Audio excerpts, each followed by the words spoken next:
And here we go. Tuesday, October 26th, Ermanni and Edwards, the bottom line here on Woodward Sports. Ryan Ermanni, Braylon Edwards. Braylon, my friend, one day closer to game day. Man, it's getting close. It is getting close to seeing those two 7-0 teams collide up there in East Lansing. It's going to be a fun one, man. I wore my Letterman jacket. Just want you guys to see it. You know, you have to actually play to get one of these. You know, so very proud, very special thing for me. My dad has one as well. So does my brother. So. Shit. I could buy that at Macy's. Stop it, Maz. I'm joking, man. I'll tell you, I always dreamed of earning one of those, and that's where it ended. Based on your high school stories, though, I would think you might have one. No, based on your high school stories. I have a varsity jacket from high school, of course. Okay. Grosse Pointe South High School. One of the top-ranked high schools this year, by the way. Great football team. How about that? Thanks to a certain player that this guy Johnson, knows. 5-star guy. We got to get him on the show, by the way. Where's he going, by the way? He's going to the University of Michigan. And by the way, I will tell you, one of the great parts about this week is kind of reliving the games of the past. And this morning and yesterday, Braylon and I were going back and forth of some of his highlights in the game. And when you look back on that, Braylon, just that's got to be such a special time to you, because in big games, your best players have to be your best players. And you, in this game, the best player or one of the best players on Michigan's team for 4 years, you stepped up in rivalry games. Yeah, and it's one of those things where you look back and you're proud of yourself, because I think, in any athlete, any genre, whether you're a lawyer, whether you're a doctor, whether you're a coach, whether you are, a professor, you usually don't give yourself credit, the credit that you deserve. You usually don't look at yourself that way. You're like, all right, well, I got my PhD, I'm a professor, this is what I do. You're an amazing professor. Like, the students look up to you. Kids are coming to you. They're telling you, you make their life, you help them out, you give them a path, you guide them. And that's the same thing. I'm not comparing myself to a professor, or an educator, but I never looked at it that way until I was retired from NFL and I moved back to Michigan. And when I moved back to Michigan, I'm running into a bunch of individuals that are talking about the Michigan State game, talking about Michigan, talking about Ohio State, talking about the Blitnikoff, and you have to take a step back and say, you know what, maybe I do deserve to give myself a pat on the back, but just one. Just one pat on the back. Tom Mazawey, you get a pat on the back today as well. Good effort from you. Good effort from you today. I'll give it a shot, as always, man. There you go. Hey, so let's get right to it. Michigan State week. Let's bring in one of the great players from the rivalry of Michigan State University. Oh, man. We're giving, you see what we do? We are giving equal opportunity to Michigan State fans today. By the way, this is my friend. And it's crazy because I start to look at my Rolodex a little bit and like my phone book, and I'm like, I think I have more Michigan State friends than I do Michigan. That's why you wanted to win the game so bad, right? Because I can talk some stuff to him. And this is definitely one of them. Ryan Van Dyke. Glad to have this guy on the show. Ryan, he wore his Letterman too. Yeah, I could not. I saw the Letterman jacket. I was like, I got to match it. Attaboy. Good stuff, man. How you feeling this morning? Although we've already talked for an hour and a half already today. Right. Hey, Ryan. Yeah, Go ahead. I'm sorry. No, please go ahead. Sorry for the delay. My bad. I was just going to say, when Braylon said that about, the Rolodex of contacts and everything and kind of spilling over across the, the state line, like, I feel the same way. Like, I got a lot of good friends that are Michigan guys. And I think that, that's a testament to how in the moment we were when we were going up against each other, but also to have an appreciation for what you had to do and to prepare and how you, performed against us. So it's all good. And I think that's a different thing, like the different rivalries. I feel like, with Michigan and Michigan State, like we don't like each other on Saturday the 30th. But throughout the year, hanging out, we're golfing together, we're, cooking brisket, we're doing whatever, we're talking. But Michigan and State don't talk. I don't like them. I don't have a No State friend. I don't want a No State friend. I don't think Sparty has Notre Dame friends. Like, I think it's just certain people you just don't like. I don't like Ohio State. Never will. I love Sparty, but not this Saturday. Gotcha. Hey, agree more. Ryan, let me ask you, because, Braylon's an in-state guy. You're an in-state guy. Was it different for you guys approaching this week than maybe some of your teammates that weren't from the state of Michigan? How quickly do the non-state of Michigan teammates get and understand this rivalry? And conversely, to you in-state guys, how important was this distinction, this rivalry? I think the tone gets set really quick. You know, being in-state, like I was just kind of born into the rivalry, so like I didn't really know any other way. But I think the guys coming from out of state, you know, they get very familiar with. There's a definite uptick in the intensity for Michigan Week. You know, no doubt about it. And it sounds cliche, but really, and I mean this, like all the records are out, and you're just trying to play the best possible game you can in front of your friends and family, and then obviously against the opponent. Hey, Ryan, let's jump backwards a little bit. Let's go in. Let's dig in the past a little bit. Talk to me about, for yourself and your team when you were in East Lansing. Talk to me about this week. Talk to me about how it felt. What was the pulse of the campus? You know, what was it like walking around East Lansing? What was it like, you know, the night before and all these things? What was the pulse, and how did you approach this game and your teammates as well? Well, I think. You know, number one, I mean, you're watching, you're trying to prepare for as much film as you can. You know, some of the things that you don't see are just the sleepless nights. I mean, you know that you're going into this game, the clock's ticking, it's running down. I always enjoyed driving into the big house because we had a police escort, and it's like you roll up there and you're surrounded by a bunch of Wolverines, you know, and you're walking into the bear pit, and it's intimidating, but also at the same time, it's kind of what you lost sleep about your whole life, like growing up and dreaming about those moments.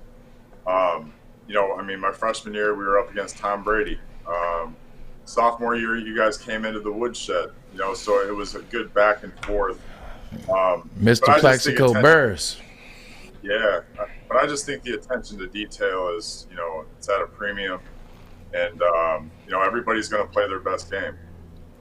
And that's just it, Ryan. You know, one of the things that I think is true in sports is in big games, your best players have to be your best players. And we have seen that throughout the history of this rivalry. I mean, for Michigan State, you know, Kenneth Walker has to have a big game for them to win this week. Conversely, for Michigan, I think Blake Corum has to have a big game for them. How much extra pressure is on those bigger name guys in rivalry games, in big championship atmospheres like this? I mean, a lot. You know, like the games, what they say, games 120 plays, and you're really relying on, you know, 3 to 6 plays that are going to kind of determine the outcome. I can remember 3 to 6 plays in each of those 4 years of that game. You know, one year it was Tom Brady, the next year it was Plexico Burris. You know, the third year was Michigan's defense against us, and then we had the smoker to duck a touchdown. So I think the cream just naturally rises to the top, and it'll be interesting. I mean, 7-0, both teams. Let's see what happens this weekend. Ryan Van Dyke joins us, former Michigan State quarterback, back 98 to 2001. Was a New York Giant. I know that because I'm a Giants fan. So look at coaching quarterbacks. I got to give my Giants a plug. Look at Matt. I got to give them a plug. Anyway, Ryan, I wanted to ask you about the two quarterbacks now on the field, Peyton Thorne, Cade McNamara. And the Michigan fans, we all complain, hey, Cade McNamara is the game manager. We got J.J. McCarthy waiting in the wings. Tell me about what your thoughts are on those quarterbacks. Well, I definitely know how it is to have an upperclassman and then have to be excited about an underclassman. I've been through both cycles. I've been both guys. You know, I think Peyton's kind of established himself as Michigan State's leader.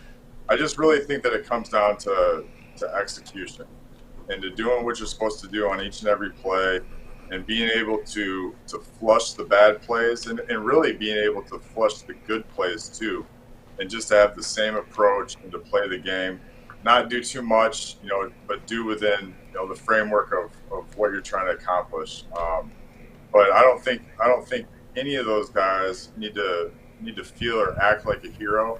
They just need to do what's expected of them, which is lead the team and score points. that sounds easy, but we all know when you get in that moment, when you get in that situation, there is a little bit of hero ball that does creep inside your mental because you're trying to make that play. You were there at Michigan State with Saban as well as Mel Tucker. Tell me anything you remember about Saban or Tucker or both. Well, I mean, Coach Saban was, who he is now. I think he's a little bit smoother around the edges now, but everything was attention to detail. Everything was process oriented. Mel at the time was a graduate assistant, so whatever Coach Saban needed, he asked for, and Mel got it to him as quick as possible. But basically cut from the same cloth, and two great leaders in their own separate outright. But no, I think that our program's headed in the right direction with Coach Tucker for sure. Obviously, Ryan, the rumors are out there on the outside of Mel Tucker, and in probably, to be honest with you, any big-time job that is opened, his name will probably come up because of what he's doing at Michigan State, which I would imagine you want your coach to be associated with it. If nobody wanted your coach, it wouldn't be a good thing. Not to mention that he's never anywhere past 2.5 years. Right. So just your take on that, how much impact that could have on the field when you keep hearing your coach's name brought up for all different kinds of jobs out there, no matter what they are. Yeah, I think it's a good problem, like you said, rightfully so, like he's being considered. I haven't thought about it. I don't worry about it. Like, I know he's invested in East Lansing. It's kind of where he started. So there's definitely relationships that have been built over time.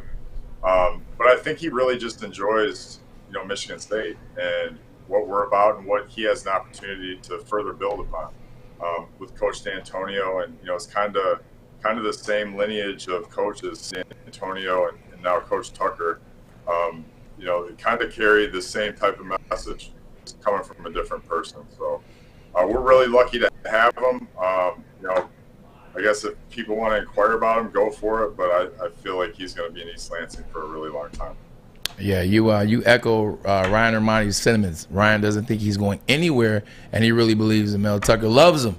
I love Mel Tucker. I love Mel Tucker. I wish I didn't. That's all good. Hey, buddy.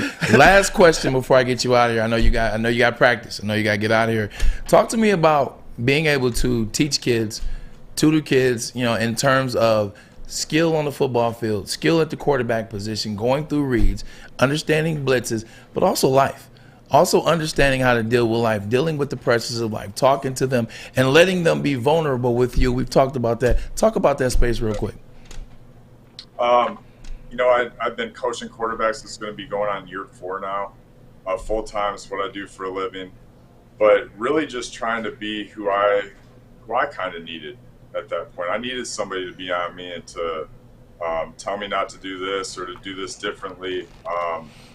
On the field as well as off. So I think that's really important to approach the quarterback position just from a holistic standpoint. Is like there's a lot of different stressors that go into this thing. And you got to have balance. You got to have balance on the football field, but you also need to have balance off the football field. To be vulnerable, to ask for help, and really, through a process, you get to be kind of the best version of yourself. It might not feel like it when you're going through it, but that's part of the uncomfortability where, hey, we're going to get comfortable with being uncomfortable because that means we're growing and really getting these kids to the wisdom of somebody older, passing it along. So they might not have to go through some of the rough spots that you and I did, through our playing days or even after. So it's really setting them up for success and really caring about the person rather than the position.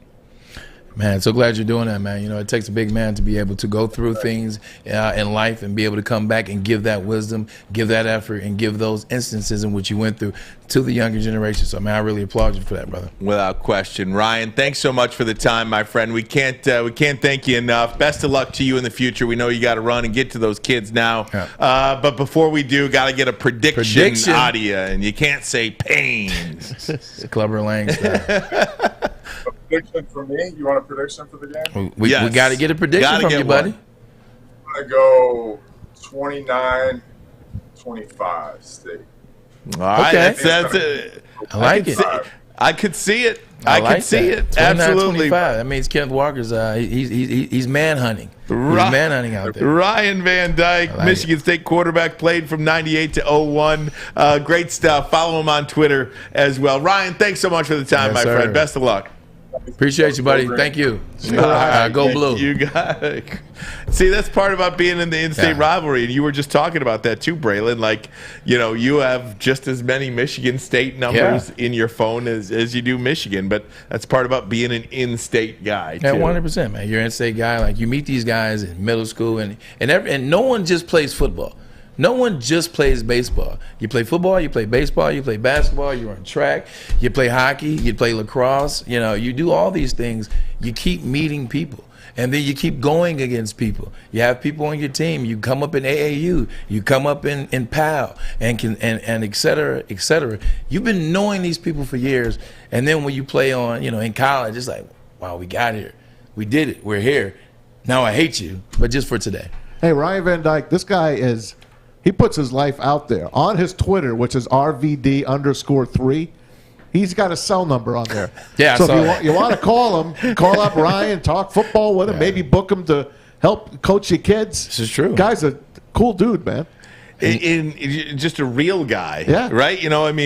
So many times you see somebody on TV or on the radio or whatever, where you're like, man, is that a persona or is that how they really are? This guy's as real as it gets, and we certainly appreciate him hopping on with us. Tom Van Haren, Michigan writer, will join us coming up at 3 o'clock in hour number 2 if you're not listening live. So about 40 minutes from now, ESPN college football writer. We'll talk to him about Michigan on the Michigan side of things. Of course, other things happening in the Big Ten. What's happening? He helped me write my book. Co-authored Braylon's book. He's locked in on that He's Big right Ten. here, man. His name is right here with Tom Van Haren. Look at that. I like your hair in there, too, by the way, on the cover of that book. I was going through things. I thought hair was better. Michigan State. Hey, the money coming in on Michigan State as well. That number come down now. Let you know what that is. Ooh. Also, speaking of money, where are Michigan and Michigan State in terms of head coaches' salaries? Ooh, we got some numbers on that. Ahead of the big game. We've got that for you next. Ermanni and Edwards. Woodward Sports Network, the bottom line. Fellas, football season is here. It's time to make your grooming experience easy like Sunday morning. Get to Lady Jane's Haircuts for Men. Walk in, relax, watch your favorite team play, and before you know it, your hair will be game ready. Get to Lady Jane's, open 10 to 8, 7 days a week. Walk in anytime. It's wicked awesome. Make sure you download the Woodward Sports app in the App Store and the Google Play Store today. Take Woodward Sports with you wherever you go and listen live on your phone or mobile device. Hey, everybody, it's Maz from MyBookie.ag. You want to lock in sports betting? How about this one? The NBA lock of the season at MyBookie. Place a bet on either team to score between the Mavericks and the Nuggets this Friday. When the first bucket hits, you win. That's it. No game in the NBA has ever gone scoreless. You could do the math on that one. Superstars like Jokic and Doncic going at it this Friday. It won't take more than a minute of that game to get you to win. And that's not all. Get paid on Friday and wake up Saturday and throw it all down on UFC 267. Saturday night, MyBookie's giving you users a $100 risk-free wager on the light heavyweight championship main event. So don't wait. Go to MyBookie.com. Use the promo code Woodward. MyBookie will instantly double your first deposit. Use that promo code Woodward. Bet anything, anytime, anywhere with MyBookie. If you have a gambling problem, 800-270-7117. Peoples-Jones has height at the top. O'Korn rolling, launching for the end zone. In traffic. Incomplete. Game over. Michigan State wins it in the big house.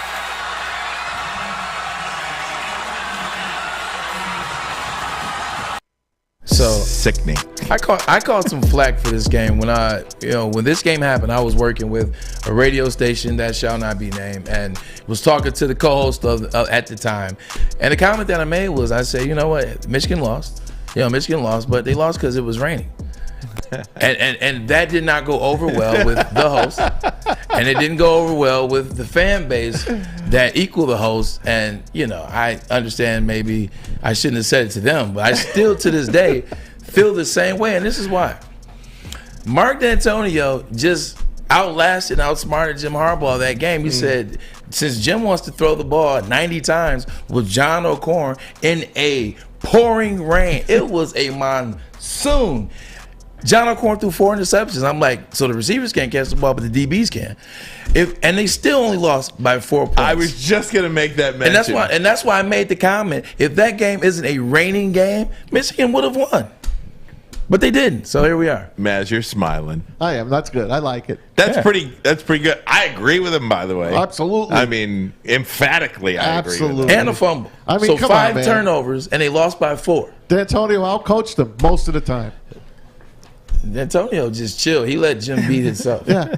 Which I guess is out coaching at the same time. Yeah, D'Antonio just let Harbaugh beat himself. Yeah, just beat himself. Oh, man. He is so thick in the head sometimes. Hey, speaking of, and that's, you know what, we make a joke of it, but that's what we give him credit for now, evolving, right? Yeah. Into changing the assistant coaches. 6 of 10 guys are new to that coaching staff, all of which are under 45 years old. So, I mean, he's kind of getting out of those old ways. And when you look at Harbaugh with the Michigan State rivalry, you have to look at it with an asterisk. I don't want to say shoulda, woulda, coulda.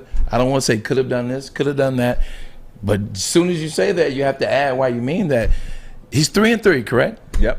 What happened in 2015? Punt game. Mm-hmm. The worst play I've ever seen in Michigan history in terms of in football history, in terms of what happened. No one would have expected that. That's 4-2 right there. The rain game. That's 5-1.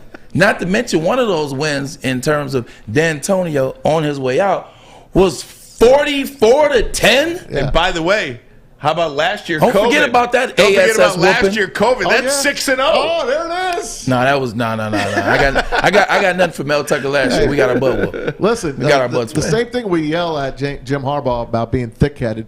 It kind of wrecked Mark D'Antonio because he never wanted to change his coaches, and he went down on the ship. That's true. He went down. The difference is Jim Harbaugh changed his coaches. But when he would change coaches, he would replace one ego, bring another ego in, bring another guy in, and waste another $1.4 million, another $1.1 million, another $1 million. He would replace guys with, bigger guys, bigger names. This is how we're going to get it done. Mark D'Antonio had the same crew from the start. Yeah. Couple tweaks here and there, but he had the same crew for the most of his tenure. And to be honest, when Narduzzi left, that was the beginning of the end. So this game opened up Michigan a 3-point favorite. And again, the betting line is it's not an indication of who Vegas thinks is going to win. They want money on both sides of this so they can collect. It opened at 3, got bet up, Michigan to -4.5, and now that has come down about a point, Maz. Yep, 3.5. You're seeing Michigan a 3.5-point favorite. I got it. I saw it today with my own eyes. Are you shocked by that? Do you like that or no? Well, I was shocked it went up to 4.5, to be honest with you, but now it's coming down. I think, to me, weeks ago I said I thought MSU would be a 3-point favorite at home. They must like Michigan a little bit more, but that's going to be that kind of game. They only like the fact that Michigan people bet on Michigan so much. That's why. So they had to give it a little bit extra juice there. Speaking of money, Big Ten coaches' salaries, we talked about this a little bit yesterday. We were talking to Brandon Brown. Yes, we were talking to Brandon Brown about it because if you put this up here, Alex. You look where Jim Harbaugh is. Jeez. At $4 million, one of the lowest paid coaches. Deservedly so. Absolutely. But with that said, though, he made $7.3 million from 2015 to 2020. Right. So you can't look at that 4 and just say 4. Don't forget he made 7.3 for 5 years. He was on the top of that list. But here's my point about this, okay? Here's my point about this is you're looking at these salaries now. And Mel Tucker, by the way, the 3rd highest paid head coach deservingly in college, in the Big Ten. My point about the salaries is you've already undercut Jim Harbaugh in terms of money, salary. There's nothing left to do other than let him go and move on from Jim Harbaugh if he doesn't win these games, right? To me, what I feel is though what Ward Manuel did, as well as the athletic department, when they presented the contract, presented the new salary to Jim Harbaugh, Ward's not going to fire Jim Harbaugh. Okay, Jim Harbaugh has a cult following. So, and then also there's always this question: if you fire Jim Harbaugh, where do you go now? That's not my job. That's Ward Manuel's job. I understand that, but what Ward did, Ward's smart. Ward said, you know what? We're going to lower his contract. If he accepts, then cool. He's accepted. Now, if you want to go 8-5, yeah, go ahead. $4 million. What if you go 10-2? 8-5, here you go. But if you don't want it, then quit. Right. You don't make him do it.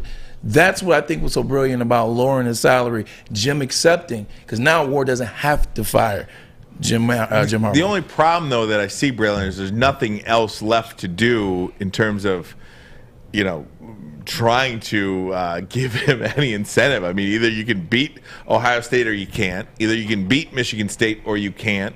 Is 10-2 good enough? I almost feel like Jim Harbaugh is coaching for his job a little bit in this game because let's face it.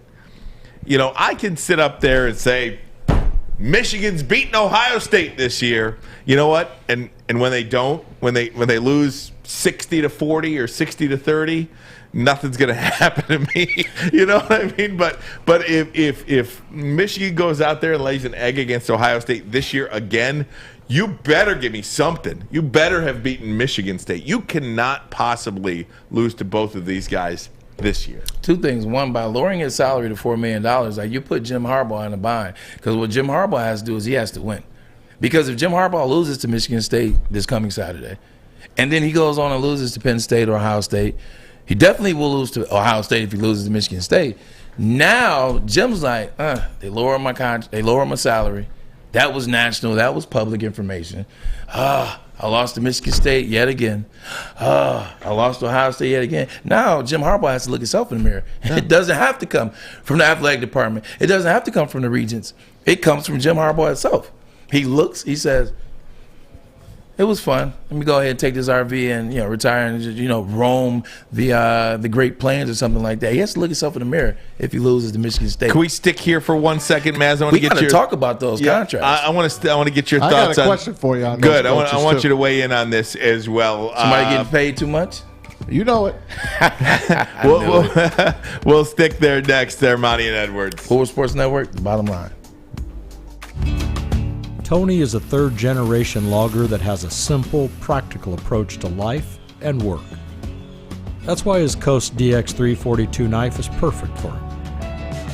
The stainless steel blade is rust-resistant and made for all-weather use. And the double roll-lock safety ensures that it will never inadvertently close when he doesn't want it to. That's why Coast is trusted tough. Start a new career in an industry that is always essential. That's right, ladies and gentlemen. I'm talking about the heating and cooling industry. Learn more by visiting northwesterntech.edu. 77,000 out the gate. It's not a bad gig. How about that? I'm trying to get 77,000. Right. What was my first job? 15 out of college. $15,500. Hey, let's continue on with the college salaries. If you're just kind of tuning in with us, and we thank you for your support. YouTube, Twitter, anywhere podcasts are found as well. You could watch us though on those two avenues for sure. Talking about coaches' salaries, Jim Harbaugh makes $4 million, one of the lowest in the Big Ten. Mel Tucker, third highest in the Big Ten at $5.5 million. But one of the points I was trying to make, Maz, was if you don't win this game, let's assume for a second that you're not going to beat Ohio State. You can't come to the table and say I lost again to Michigan State and Ohio State and have nothing happen to you. I just don't know how long that can go. I'm with Braylon on this one. I would just pack up my RV if I lost these two games this year and ride off into the sunset. Maybe pop into the NFL again as an offensive coordinator or a quarterback's coach, maybe in a few years. Or whatever, maybe go to a smaller school. I have no idea. But if you're looking at that board, I want you guys to look at all of those coaches. I'm going to let you go first because I got something too. I'm not going to talk about the money per se. I am going to ask you, if you could trade Jim Harbaugh for one of those guys in the Big Ten, who would it be? Nobody. I was thinking the same. I mean, obviously, to be honest with you, Ryan Day has been a nice coach. You would take Ryan Day? I don't know. I don't think these are Ryan Day's players, though, too. I mean, Ryan Day has had the benefit of walking into Urban Meyer's program and having it, let's see what Ryan Day does. Just talking in general. Let's see what Ryan Day's doing 4 or 5 years from now. Okay. In general, do you like any of those Big Ten coaches? Other than Ryan Day, no. You don't either? Are you ready? Yeah. Do I get to my breakdown? I think I just cut myself. Ryan Day at $6.6 million a year is blasphemy. You've done nothing. You've absolutely done nothing. You've inherited Urban Meyer's his roster, his players, his recruits. Also, you've inherited what Ohio State does anyway. Ohio State has recruited the same from the time that I was there to the time that I left to the time that my father was there. They have the same format, same formula, and it works every year. It doesn't matter who's the coach. It really doesn't. I haven't seen anything change from Urban Meyer. Actually, I've seen it digress. But here we are. They were in the national championship game last year with Urban's guys. And here we are this year, 1 loss to Oregon with no Thibodeau. So 6.6, blasphemy. Pat Fitzgerald, it's cool. I get it. 5.7, let's turn that program around Northwestern. He's a Northwestern guy. Winning in any college draws the attention of more applicants. It draws more students. So now in Northwestern, you get those kids that might have decided to go to Stanford or might have decided to go to Harvard or Princeton. They're like, man, they got a good football team. And in Chicago. But they're not winning. But they're paying him to stay, though, too. First of all, he won the West last year. He's won 10. He's had 10 or more wins 3 different times in the last 6 years. Don't do that. I like him. I told you that in the past. Okay. Well, Mel Tucker, he's getting what he deserves. You don't need to do too much. Scott Frost, $5 million. I understand it.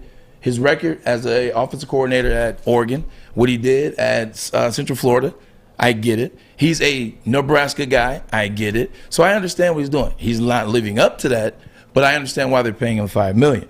Kirk Ferentz, he deserves it. PJ Fleck, question mark. I want to get to one person that I feel is getting disrespected on this list.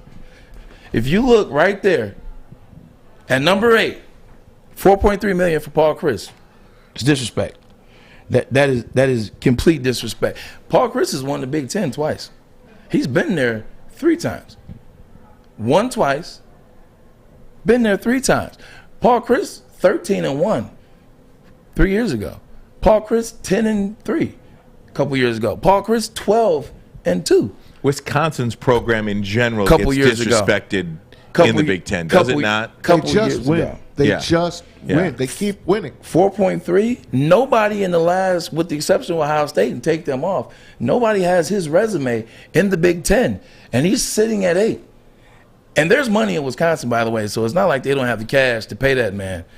That's disrespect. That's all I have. What about James? Why doesn't his salary have to be reported? Well, he's not going to be in the Big Ten after a few more games. Anyway. Seriously, what's can't wrong wait to get to him? What's wrong with this guy? Let's get to him. I can't wait to see this guy. He don't even know who he's playing. Here you go. Let's put it up. Look at this. Just look at this tweet. Here's the quote from James Franklin. It says, "My focus is completely on Illinois and this team and this program," Franklin said during his press conference. "I think I've shown over my 8 years my commitment to this university and this community, and that's kind of my statement."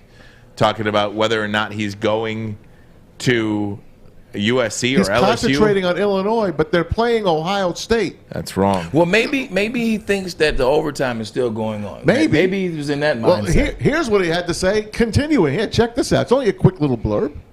Obviously, tremendous challenge going on the road to the big house. Shoot. He's going to the big house. So he's going to Illinois, and now he's going to play at the big house. He's playing at Ohio Stadium. He's playing. Yeah. And by the way, they on prime time. They don't go to the big house this year. Michigan goes to Happy Valley. To Hapless Valley. The only thing that he didn't say is Jeff Goff. That would have solidified that clip if he said Jeff Goff. He's gone, man. He is so gone. He's checked out. He's going to go. You hit it. He hires that guy. He hires that agent, the SEC guy. Phil, what's it? Jimmy Sexton? Jimmy Sexton. Yeah. Look at you. He hires Jimmy Sexton as his new agent. He dominates the SEC. Got 11 lots of of 12 connections. Coaches. I know. 11 of 12. And LSU is on, Saban, so power broker. I'm telling you. I really don't he is understand the gone. James Franklin love. You guys, can Well, you you heard Stan yesterday. I know, but can somebody explain it to me? He did. In layman's terms? Yeah, I mean, I just don't, like, what has he done? He put them back on the map after the Joe Paterno, Jerry Sandusky You could disaster. have easily said Bill O'Brien did that. Put them back on the map. Well, Bill O'Brien did a good job as well. You know? What was his name? Joe Moorhead? Moorhead, the offensive coordinator. He disappeared and they haven't been the same. You're also going to ask the question, as you start to pay attention to Penn State, what have they been success-wise without Saquon Barkley and Trace McSorley and Deshaun Hamilton and Mike Gesicki? What have they been? What has Franklin done without those guys? That's interesting. Yeah, I don't know, but he's obviously on his way out. And a lot of people, forget about USC, a lot of people believe it's LSU now. Right. Where he'll go down there. Who else is going to be canned in the Big Ten? Looking at those coaches. So, you could have PJ Fleck could go somewhere. He could just go to another school in the Big Ten. I like PJ Fleck. I feel like he's a little smoke and mirrors too. Like, he dresses nicely. Yeah. He looks like, He's row the boat. Yeah, he's rowing the boat. Well, I mean, you don't. I understand that. You're absolutely correct because he hasn't done exactly what you thought or what he said he was going to do. He almost won. It's hard to win in Minnesota. He almost won the West. Yeah. Was it 3 years ago? Almost won the West. But look at this year. Their number one running back towards Achilles opening night against Ohio State. And Ibrahim, guess what he was? He was the returning rushing champ from last year. Yeah, no. So you're missing that. Different team without him. The second team running back got hurt as well. So cut him a little slack. Yeah, I don't want to disrespect But to your him. point, there's nothing special going on in Minnesota. No, Nothing special. I mean, I think all the Big Ten coaches are fine. I just there's nobody that sticks out in the like I like Brett. Like, look at Brett Bielema there for Illinois. Brett Bielema is a good Big Ten coach. He's all right. Right? He's a good. You like him? I don't. I do like Brett Bielema him. because he's Paul Christ. What has he done? He's won at Wisconsin. He's got that. Where did Bielema win at though? Well, in the early 2000s, but. Exactly. What have you done for me lately? That's what Janet Jackson couldn't go to the SEC and win. He Hell couldn't no. win in Arkansas. I think I got two coaches on this list that should get. I got one that Scott Frost ain't going nowhere. but see, that's why I was looking at Scott Frost and Jeff Brom. So underachieving from what you thought. Yeah. You're paying Jeff Brom. You've only heard from Purdue twice in the last 3 years, and that was when he upset Iowa a couple weeks ago, and that's when he upset Ohio State 3 years ago. Outside of that, and the big drum. You don't even know. Oh yeah, when they couldn't bring it into the game. Get the big drum at the Notre Dame. You don't even talk about Jeff Brom. Like, to me, a couple more losses. Hey, buddy, you might have to pack your stuff. And then with Scott Frost, they better improve. He doesn't have to leave this year, but I would have a conversation if I was AD with him at the end of the season and tell him, hey, look, it's this season or the highway. Speaking of this season or the highway, when will the Lions get their first win of the season? We've got some thoughts on that. Plus, with the first pick in the 2022 NFL Draft, will it be the Detroit Lions? We'll have that for you coming up. This is Ermanni and Edwards. Woodward Sports Network, the bottom line. Braylon loves that. You talking about that noise? Yeah. It makes me feel like I'm back in the draft. You know what I'm saying? It's like 2005 all You're in the over green again. room. Come on out. I know, right? I'm sitting next to C. Wood as I'm getting drafted. Go figure. We'll be right back. You know why realtors love using Hall Financial as a lender? Because of our commitment to speed and service. We have nearly 4,000 5-star reviews already. Call today, 248-308-5000, or go to callhallfirst.com. Make sure you download the Woodward Sports app in the App Store and the Google Play Store today. Take Woodward Sports with you wherever you go and listen live on your phone or mobile device.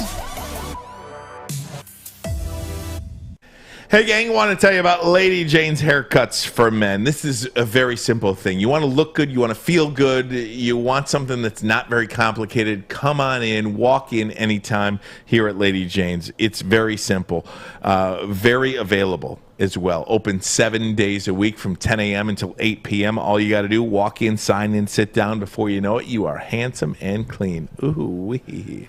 Look at that, tip of the cap. Lady Jane's, walk in anytime. It is a wicked awesome. Want to get to some Detroit Lions talk now, gang. Throw it up there, Alex, if you could. Oh, sorry, I had to look up. He did throw it up. Here's the Lions' next 6 games.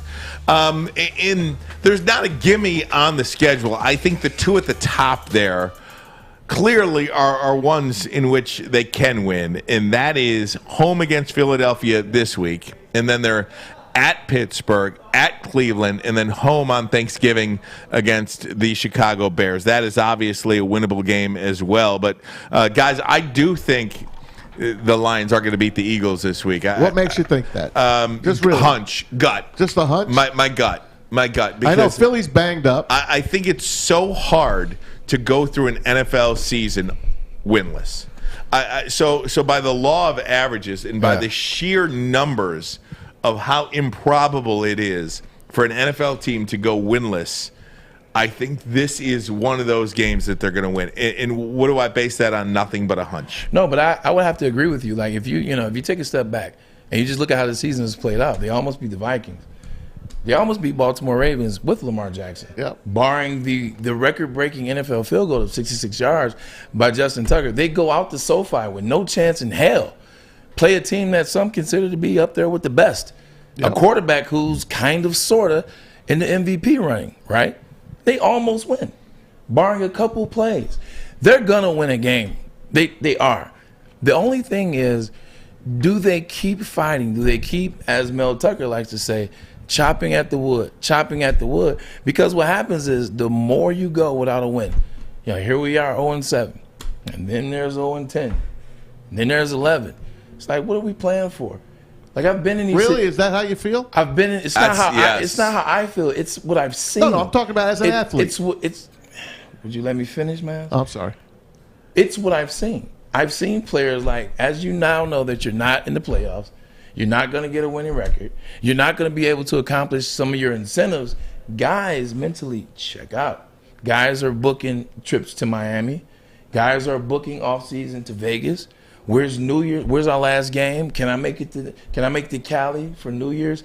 Guys can check out. So that's the only thing I would question is if you don't get that win now, why you're still fighting for Dan Campbell, why you're still putting on performances like last week at SoFi, slowly but surely, like that extra effort starts to go by the wayside. I couldn't agree with you more, Braylon, and that's just part of human nature, Maz. Yeah. I mean, equate it to any part of your life. If you're doing the same thing over and over and over again, you're making sales calls, right? Like if you're a salesman, I've done it, and you're cold calling, nobody picks up, nobody wants you, you can't get that sale. How soon before you just say, you know what, screw it, I'm not making as many calls tomorrow. Right. I'm still going to do the cold calls, but I'm not going to make as many calls tomorrow. Conversely, if you have a sale here and there, you're like, okay, I'm going to keep going. Success breeds success, failure breeds failure. It's just kind of like human nature. Eagles have 2 wins. Last week, they got hammered by the Raiders. I mean, 33-22, it wasn't even that close. It was like 33-7 in the fourth quarter. So Philly and Nick Sirianni, their new head coach, he's taking a beating. They are hurting. They're changing the culture there as well, but that's a team that's been in the Super Bowl and won a Super Bowl just a couple of years ago. They're not in the Lions' boat. I'm not a huge fan of Nick Sirianni. Yeah, I don't know what someone liked him enough to hire him, so he's the guy there. Someone liked Matt Patricia. I know they're killing him in Philly. He's Italian in Philly. Go figure. They're killing him. They're killing him.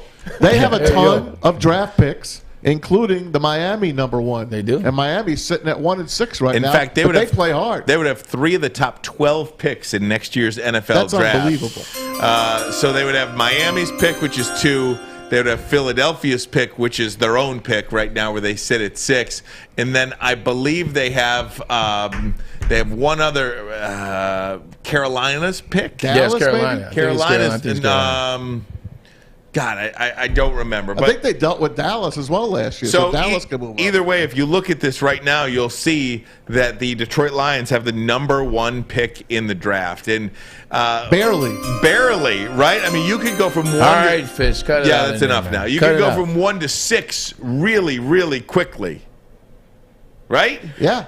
Yeah, and you know, looking at their picks, if they don't believe in Jalen Hurts, who I told you 2 weeks ago how I feel about what they're doing with Jalen Hurts. They're putting way too much on him. They're not giving him support.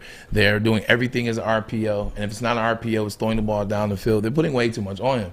But what they're doing is they're setting him up to fail so that they can use one of those picks, and they can draft Pickett from Pittsburgh. Oh, yeah. There it is. Moved up on Mel Kiper's draft board a little bit, did he not? He did. Yeah, he did. We're going to get into Mel Kiper's draft board coming up a little bit. That just goes to show you how little anybody feels about a quarterback right now. There have been 5 different quarterbacks that have been named the number 1 quarterback. And none of them might get drafted in the top 15. Keep biting the dust. Right, yeah. It's very rare that actually happens, guys. I wanted to show this as well. So NFL Films put out Matthew Stafford. He was mic'd up in his game against the Lions. Take a listen to this. How cool is this? This is 13. 13 for me right now. I look like I'm 20? I'll take that all day. I feel like I'm 50. I hope you made it cloudy enough for you today, bro. What's up? Hope you made it cloudy enough for you, bro. You did. You did some good. You guys did a good job out there. You guys are playing good on the back end. You guys are playing good, man. No doubt. What up, baby? Good to see you. Hey, I appreciate it. You guys are playing good, man. Keep fighting. I know. You know what I mean? I'm pulling for you guys. Big time. I think that's fantastic. I think that's all class. And I love that kind of banter on the field. You want to know that somebody that you rooted for many, many years, over a decade, and we had a love-hate with him here in Detroit for many reasons, but it's great to see that he embraces the Detroit Lions franchise. Matt Stafford never got into it with the players. Mm-hmm. Matt Stafford doesn't have anything against the guys that wear the Honolulu blue and silver. He doesn't have anything against them. Like, he's going to always cheer for them. To your point, that shows you the level of, like, Lion loyalist that he is, though. Like, Matt Stafford loves Detroit. He played in Detroit. He grew as a man in Detroit. He married in Detroit. He loves the Lions and the fans and the players. Here, yeah. All his kids were born here. I think St. John's or Beaumont. I think it's Beaumont. But, like, he loves the Lions, and he wants the players, at least, to have success. It's not about the GMs and Rod Wood and whoever else is in the front office. It's about the players. And what you see there is a guy that cares about the players. He cares about the franchise. He wants them to win. He doesn't care about maybe the front office, though. Kelly Stafford was quoted of saying that she was so taken aback of the love that she saw at that stadium. All the Lion fans that traveled. We sent Vinny Bono and his cousin there. He won the contest here at Woodward Sports. I know Freddie the Pizza Man and his wife Romina, they traveled there. I mean, so many. Freddie told me on Sunday, Maz, you wouldn't believe how many Lion fans are here. The Crack Band was there with the band of Lion fans, all wearing number 9, all repping him, all holding up signs how much they love him. And Matt Stafford and her, they exchanged words, and she said, "Do you believe this?" He's like, I can't wrap my heart around all of this. This is amazing. That's, they really truly did love Detroit. Wish they could have made it work. And I think there's been one constant over 50 years, right? Yep. And that's it is what it is. The name on the ownership. Yeah. The players have changed, the coaches have changed, the general managers have changed. The blue oval. Why is this any different?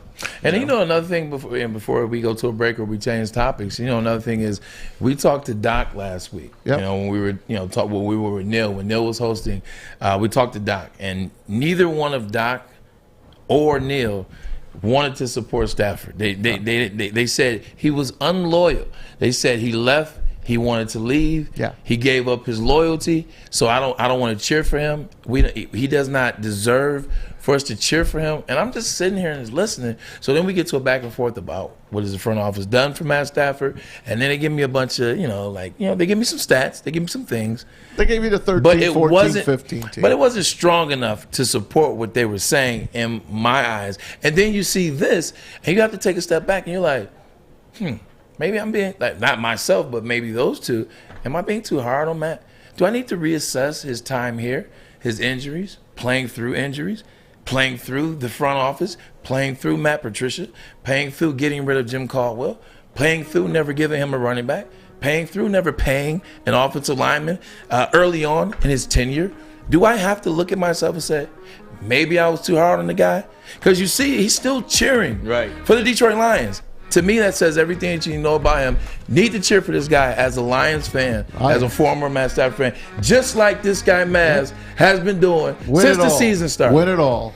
Hey guys, one of the great things about baseball games is waking up in the morning and seeing Braylon and Maz text chain during baseball games. Can these games end at 11 o'clock, please? How much longer? Can I go to 12:30? I'm so glad they don't play tonight because you hear my voice. They do. I made it, guys. I'm not going to lie to you. I made it 5 innings last night. I can't blame you. I made it 5 innings, and I woke up this morning and I see the 27 texts that Braylon and Maz are talking baseball. Well, you talk a little baseball, also get back into the NFL. Roger Goodell said he will not do something that everybody wants them to do. No, we'll do but it. Do they really, though? Tom Van Haren in 10 minutes as well, talking Michigan football. Ermanni and Edwards. Woodward Sports Network, the bottom line.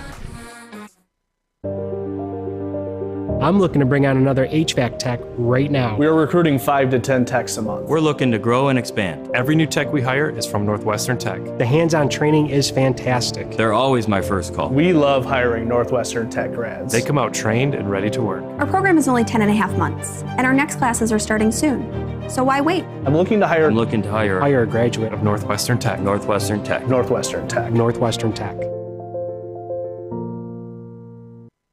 Hey guys, it's Maz for Underdog Fantasy. The NFL season is in play. Of course, the World Series as well. NBA and NHL. You can bet it all. You can have a new team every week. Every night, as a matter of fact, with Underdog Fantasy. Through their slick mobile app and user-friendly site, you can join a team and draft a team in minutes. Join a league as well. Plus, the folks at Underdog can help you start. They'll give you a free $10. All you got to do is use the promo code WSN. So visit UnderdogFantasy.com, the App Store or the Google Play Store. Sign up with WSN. Put $10 in. They will match your $10. So you got $20 to play with right at the start. Underdog Fantasy, promo code WSN.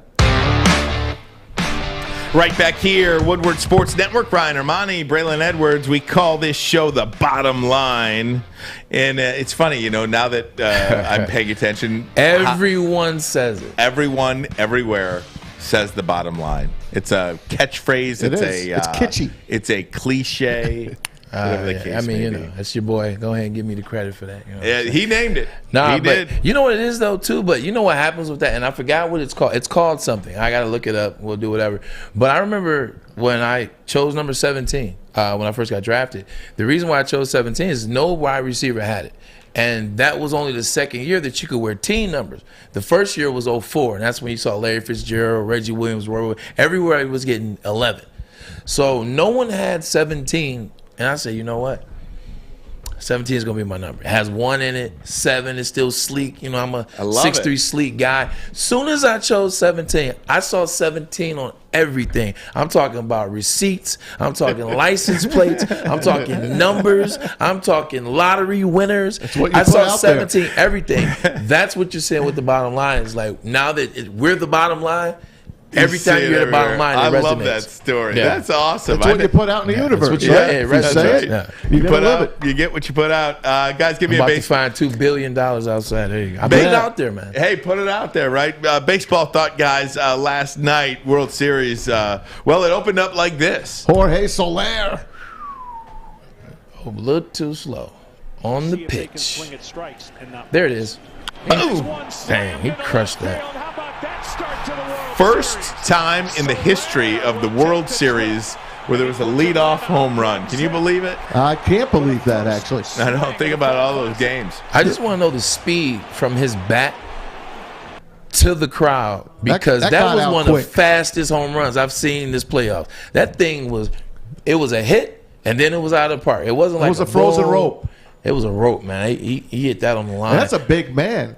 And that's one of their acquisitions that we talked about. We talked about the outfield. We did. Talked about the they whole talked new about that on outfield TV yesterday. all last night. How about Stole our stuff. Yeah, and then Duvall, your guy, oh my God, came up, hit a 2-run homer as well. Riley. Riley What did I say? Duval Duval was hit the home run. Riley had a double RBI.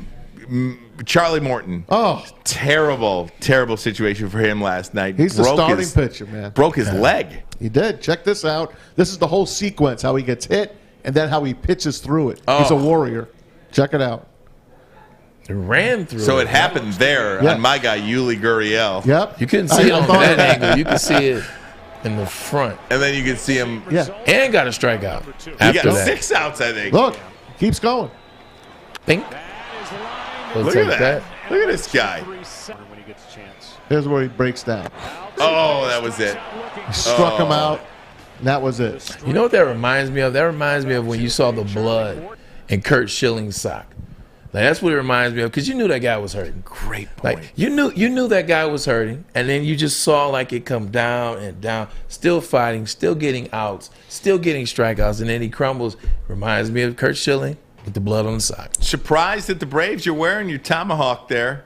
I know a lot of people are. Well, some people are against it still, but Rob Manfred said he's got no issue with it. He thinks the Braves are handling it the way they handle it, and they're going to keep going it. It's not like the PA announcer in Atlanta is saying, all right, let's go with the chop here. They're just doing it on their own. And when the lights go out and they change pitchers, the Atlanta fans are putting their phones with flashlights on, and you see the flashlights going on with the tomahawk chop. So right now, it is continuing to happen. Speaking of which, sidebar topic here. Have you seen the latest news today regarding the Cleveland Guardians? I did. Oh, Lord, they're getting sued, aren't they? That the roller derby team is the Cleveland Guardians. Yeah. They are suing the Cleveland What took baseball so team long? for the copyright. They announced the name Guardians. They never had a copyright for it. They never had a trademark for it. It is already owned by this roller derby team. They don't have the website for it.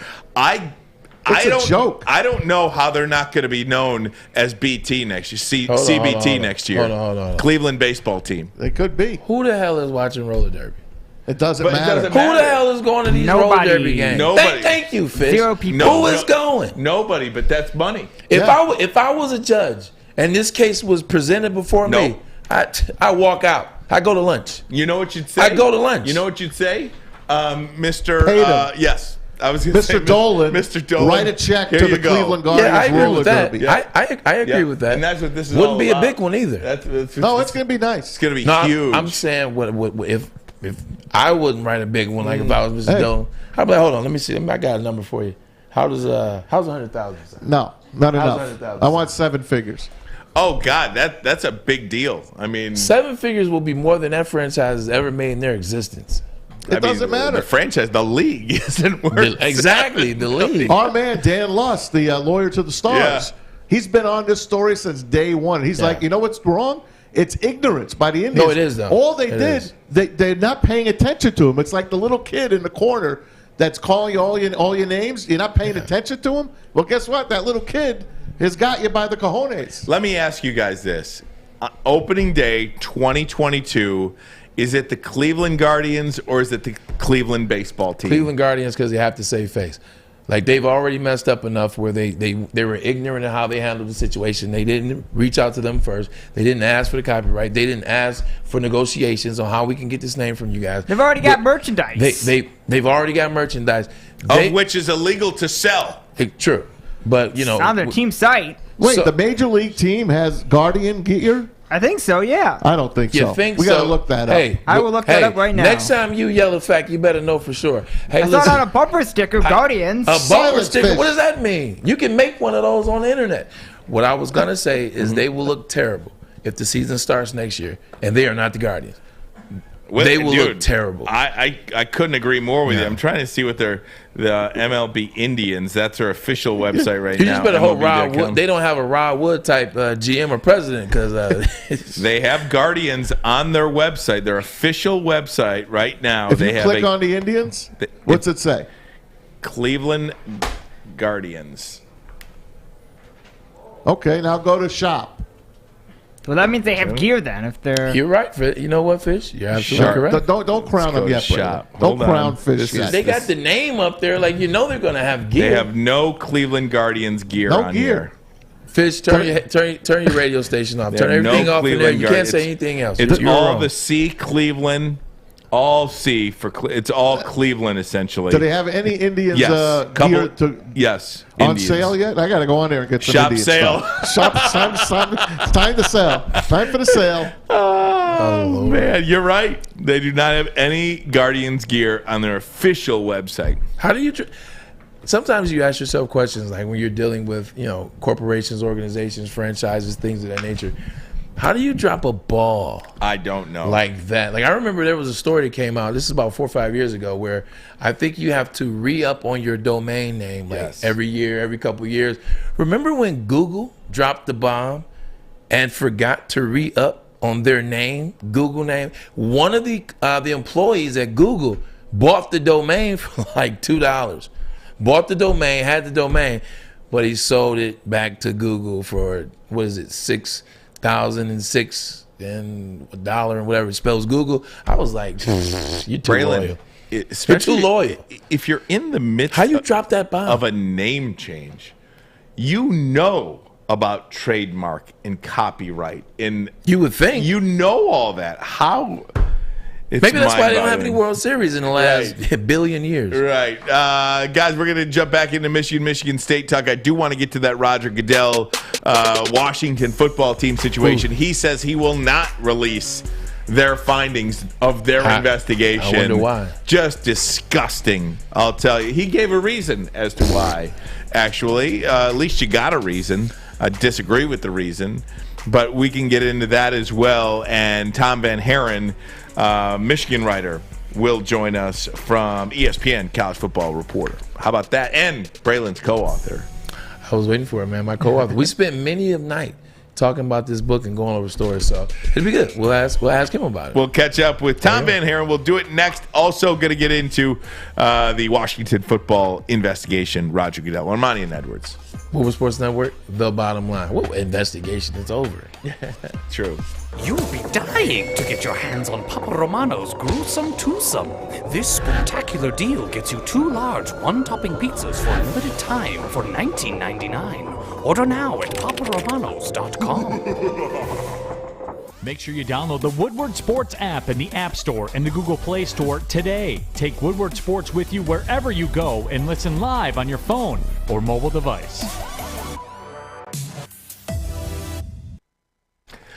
All right, gang, top of the hour here. Hour number 2 of the program. Ryan Ermanni, Braylon Edwards, Tom Mazawey. 1 day closer to Michigan State Week. And we want to let you know also that we are on the radio. We are delayed on the radio, though, but you can listen to us from 6 to 8:30 p.m. on 93.5, 99.1, and 94.7 HD2 FM. Weekdays, Monday through Friday, so give us a listen there. And also, according to you, it's not that bad. Very good. You actually prefer the radio. I prefer the audio only because I don't know if anybody really likes looking at themselves. I do not like watching myself, but that's my personal preference. This is true. I think you pay too much of yourself. You're like, oh man, what's going on with the left corner of my mouth? Oh man, I forgot to get a haircut. Right. Oh man. Meanwhile, nobody else cares. I don't want to look or hear myself. Very good. That explains why every time we come to you, you're looking down. Very good. Hey, gang, let's get into it. Michigan State this week. Let's talk to Tom Van Haren, ESPN college football reporter, also co-authored Braylon Edwards' book. Doing it my way. What's up, Tom? What's happening? Good to see you guys. How are you? Hey, Tom. Long time no speak, man. We spent all those hours in the basement writing the book. You disappeared, man. You just walked out of my life, man. You left me. COVID happened, Braylon. Everybody I guess it did. I guess that's a strong argument. So I too, Tom, I don't know if you remember, but you and I saw each other in the parking lot of a Disney on Ice. We both have young kids. He does have daughters. Yes, I'm a company man too. I'm a company man with Walt Disney. I had to support the company too. That's right. There you go. Absolutely. Hey, Tom, thanks for the time here. Just first up, big picture look. Michigan State. When you hear this rivalry, you know that in the 1964 top 10, this, that, and the other thing. Just your overall impression of how big this game is. Well, I think it's big on a couple different levels. You look locally first, and obviously the in-state rivalry between these two teams. Mel Tucker in his first season came out strong and beat Michigan last year, probably unexpectedly. beat Michigan last year, and now there's a lot of pressure on Jim Harbaugh and what's going to happen in this game. So locally, I think there's a little bit of pressure, and then nationally as well. You look at you talked about some of those stats with both teams being undefeated, both ranked in the top 10. There's also potentially college football playoff implications for this. Between this game, the winner of this game has a chance in the Big Ten to eventually make it to the playoff. It's something that Michigan State hasn't done since 2015, and it's something that Michigan hasn't done. So on those two levels, I think there's a couple different factors you can look at, that there is a lot riding on this game.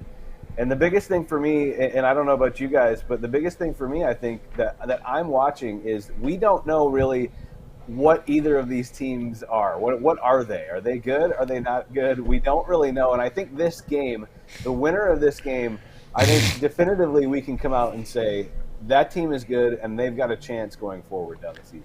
Tom, we talked about it yesterday a little bit, and I don't know if it's as people will take it as a slight, but it's just the facts. I don't know if either team has truly been tested. Brandon Brown said the same thing. Yeah, by a team of its equal so far this season. And that's not to denigrate their 7-0 records, but we're going to find out what they're made of on Saturday. Yeah, and I don't think it's a negative to say that. I think it's just, the quality of opponent they've played. And there's still some questions that we have that we haven't really seen yet. I mean, Michigan State's secondary, what are they good? Are they not good? We don't really know. Is Michigan's passing game any good?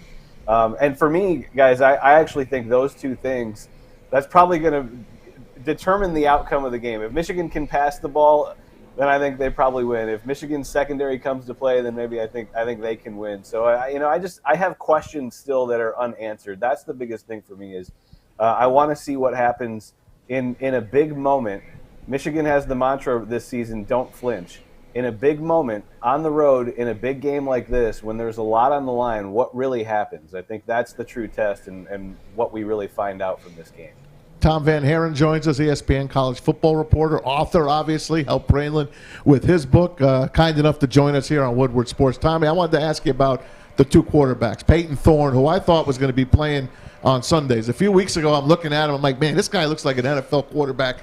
And then he gets a little problems in the last couple of weeks, kind of brought him down to earth. And then on Michigan side, we're probably the only 7-0 team complaining about our starting quarterback. Cade, of course, is in there, but you got look who's on the bench. Oklahoma. Look who's on the bench, J.J. McCarthy. True. We always want what we don't have. I just want to get your take on those guys. Yeah, Braylon just mentioned the Oklahoma situation. That doesn't help Michigan either with who's on the bench, bringing in Caleb Williams. But it's working for them. Right, yeah. Well, Caleb Williams might be a different animal over there in Oklahoma. Right. But my apologies, I cut you off. No worries. But with Peyton Thorne, I think for me, especially in this game, I go back to last season and what the game plan was for Michigan State last season was to target Michigan's corners and to try to exploit them and go for explosive plays through the air, and they did it. Rocky Lombardi last year had over 300 yards passing and 3 touchdowns. So is that going to be the game plan again? Are they going to rely on Peyton Thorne, or are they going to be a little bit more balanced and use the run game now that they have a talented running back as well? I think having someone like Kenneth Walker maybe eases that pressure on someone like Peyton Thorne. If he can rely on the run game a little bit more, something they didn't really have last season, in a pressure situation where he knows he doesn't have to make the perfect throw, I think that's going to help him in this game. And then on Michigan's side, everybody wants to complain about Cade McNamara. And Braylon, I'd be interested to hear what you think about this. But my take on it, what's that? Well, I got a question for you when you finish. It's about the quarterbacks. Keep going. I got one for you. Okay. I wrote a story that's up just today, actually, about Michigan's players and the leadership behind the scenes that they've taken on this year. And Cade McNamara has been a big part of that. And for me, I don't know if this makes a lot of people happy in Schembechler Hall, but for me, I think Cade McNamara has something that they haven't really had in that locker room at quarterback, and it's confidence. And it's a quarterback that leads and takes the offense by the horns. And he might not be the most talented guy, and he might not be the one that the most accurate guy in that room. But I would have to go back to Jake Rudock to find someone that has the confidence and the poise and the leadership that Cade McNamara has, and I think that matters, and I think that's part of why Michigan is 7-0 this season. Yeah, here's a good question for you. I've been assessing this, and I've been actually going back and doing some work. They complain that Cade McNamara doesn't throw the ball down the field, but I actually watch film, and he does throw the ball down the field. And what happens is this new age wide receiver wants to be Odell Beckham. They want to be Julio Jones. They want to be A.J. Brown. They want to be D-Hop. So what they do is they stop short. If you watch when they run their routes, they're always stopping and jumping, and then the ball is going 4 yards past them, which means if you just run through the catch, you'll give yourself a better chance. But here's the question, because you're 100% correct, and I said that all season. Like, I like the confidence, I like the leadership in Cade McNamara. That's why they're able to do what they do on offense, besides the offensive line and the two-headed monster of Corum and Haskins. If you put Cade McNamara in Michigan State's offense and take Peyton Thorne out, nothing changes. And that's what people don't realize. If you put Cade McNamara with Naylor, with Reed, with Hayward out the backfield, with Kenneth Walker the third, rushing for 220, rushing for 190, Cade McNamara can make the same throws when he's not playing anybody. And he has three of the best wide receivers, probably arguably the second best wide receiver core in the Big Ten, behind Ohio State. Cade McNamara will be the same thing. So how much credit are we really giving Peyton Thorne? I think it's time to not give him any more credit.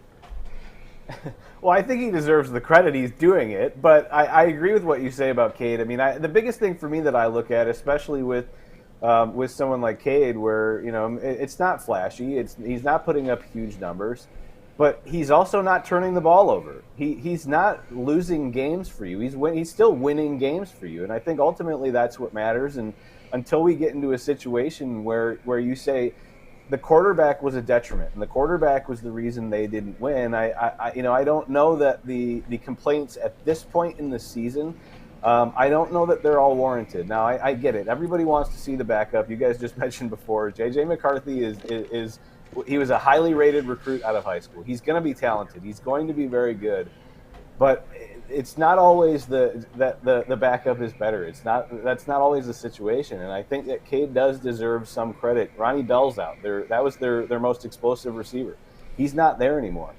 They've got a transfer that's trying to still assimilate into the offense. They've got some younger receivers trying to assimilate as well. So until he's the reason that they don't win a game, I don't know how much criticism you can have for him. Talking to Tom Van Haren, ESPN college football reporter, Michigan Wolverines, Big Ten author, Doing It My Way, Braylon Edwards. You can get that anywhere books are sold. I wanted to ask you one final question on Michigan before we look around the Big Ten quickly. Jim Harbaugh, what does a 10-2 mean this year? And nobody's talking about it because they're 7-0. What does a 10-2 mean this year if, in fact, they lose this one and lose to Ohio State? I mean, what will the conversation be? Is he coaching for his job a little bit here? Yeah, that story that I mentioned that I wrote that's up today, I couched the end of it because a lot of it was positive about how the culture is changing, how the players are taking on more accountability and they're leading now and they're taking it more into their hands, saying that it can't all be on the coaches, it also has to be on us. And I couched it at the end by saying that's all great, but I think the criticism could easily come back as quickly as it's gone away. I think it could come back just as quickly if they don't win against Michigan State and Ohio State. And Ohio State specifically, you haven't beat Ohio State under Jim Harbaugh yet. And that one, everybody's going to be watching what happens in that game.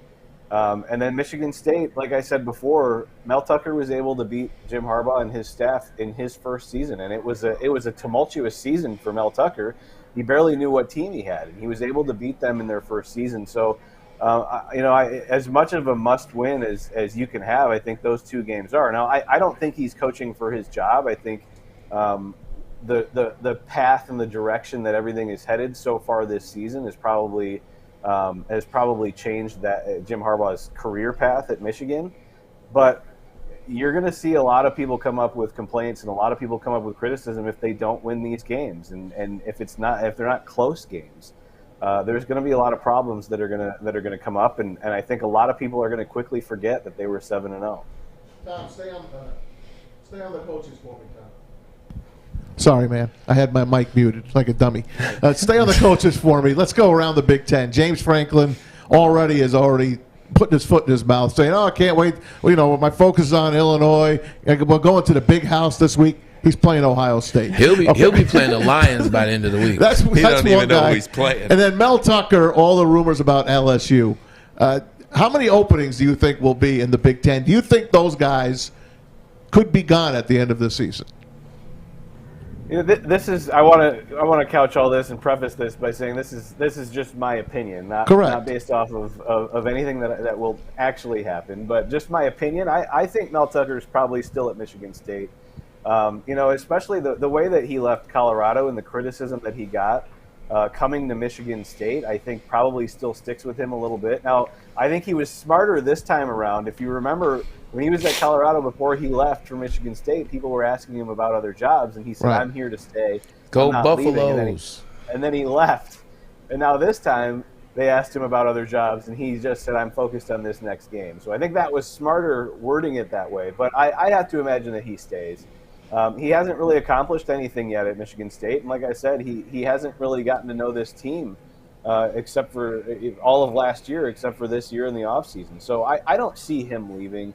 And I don't know on the other side of it for LSU, I don't know that they might be able to, and no disrespect to Mel Tucker, but I don't know that they might be able to go get some bigger fish and some bigger names and try to attract a bigger coach. That might be a possibility for them as well. So I don't see him leaving. James Franklin, I'm not really sure. The USC job, if they're interested in him, I think that's an attractive job, and there's a lot of positives that would lure a coach out there. So I don't know. I think it could be attractive to someone like James Franklin. I think it just matters to him the trajectory he thinks he could take Penn State, if he thinks he's accomplished all he can there, and maybe if there's a little bit more on the plate at a place like USC. Tom, last question, and then we're going to let you get out of here, buddy. Let you enjoy your hump day, man. Enjoy Wednesday. Is Ohio State undoubtedly the best team in the Big Ten, and are they beatable? That's a good question. I think had you asked me this 3 weeks ago, the answer to the first question was maybe, maybe not. The early struggles that Ohio State had, I think there were some questions we've never really asked about Ohio State, right? Especially with the defense. We haven't seen a lot of improvement from the defense, right? And now, though, I think we've seen some of that improvement with they made a change at play caller and defense. We're starting to see some of the freshmen. Tyleik Williams, one of their defensive linemen, one of the freshmen, is one of their best defensive linemen overall. He's starting to progress every week. And then I have fewer questions about the offense too with quarterback C.J. Stroud. He's thrown, I believe he's thrown 4 touchdown passes over the last 3 games. He says his shoulder is 100%. That week of rest that he got, he said did him really, really well. And you can see it on the field. He looks more comfortable. He's making great passes. I think he probably had one of his best passes of his career in this last game. I think the trajectory that they're on right now, if you made me answer that question, I think that Ohio State is the best team in the conference. I do think they're beatable, though, this year, if they've ever been beatable, because of the defense, because of the struggles they've had. It's not a dominant defense that we've seen in the past from them, but maybe the offense negates that, because you've got to put up points against Ohio State. You have to go score for score with them, and that's going to be tough for a lot of these Big Ten teams. So I think they're the best team, potentially beatable, though. ESPN college football reporter Tom Van Haren, a great Twitter handle as well, at TomVH. Author as well, Doing It My Way, co-author Braylon Edwards. He's got that story as well. I didn't do any work. He did all the work. Right, there you go. however you do that. Anyway, Tom, thanks so much for the time, bud. Enjoy the game on Saturday. All right, thanks, guys. Have a good one. Thanks, Thomas. You appreciate it, Tom. Have a good one, buddy. Absolutely. Guys, I'm way over for a break, so I'm going to get a break in right now. I do want to clean up some things regarding the NFL, get into that Washington football team investigation that Roger Goodell will not release. That will do that next. Ermanni and Edwards. Woodward Sports Network, the bottom line. Okay, you thirsty little spin goblins. I want you to pedal into the next dimension. Spin it! Spin! Spin! Uh-oh! Carmen's falling behind. Let's give her the hiss of shame. Spin! Spin! Spin till you bleed! Don't ride the bike of shame. Come to Planet Fitness and find your own lane with tons of equipment, free fitness training, and no hissing. Join today for just $10 a month.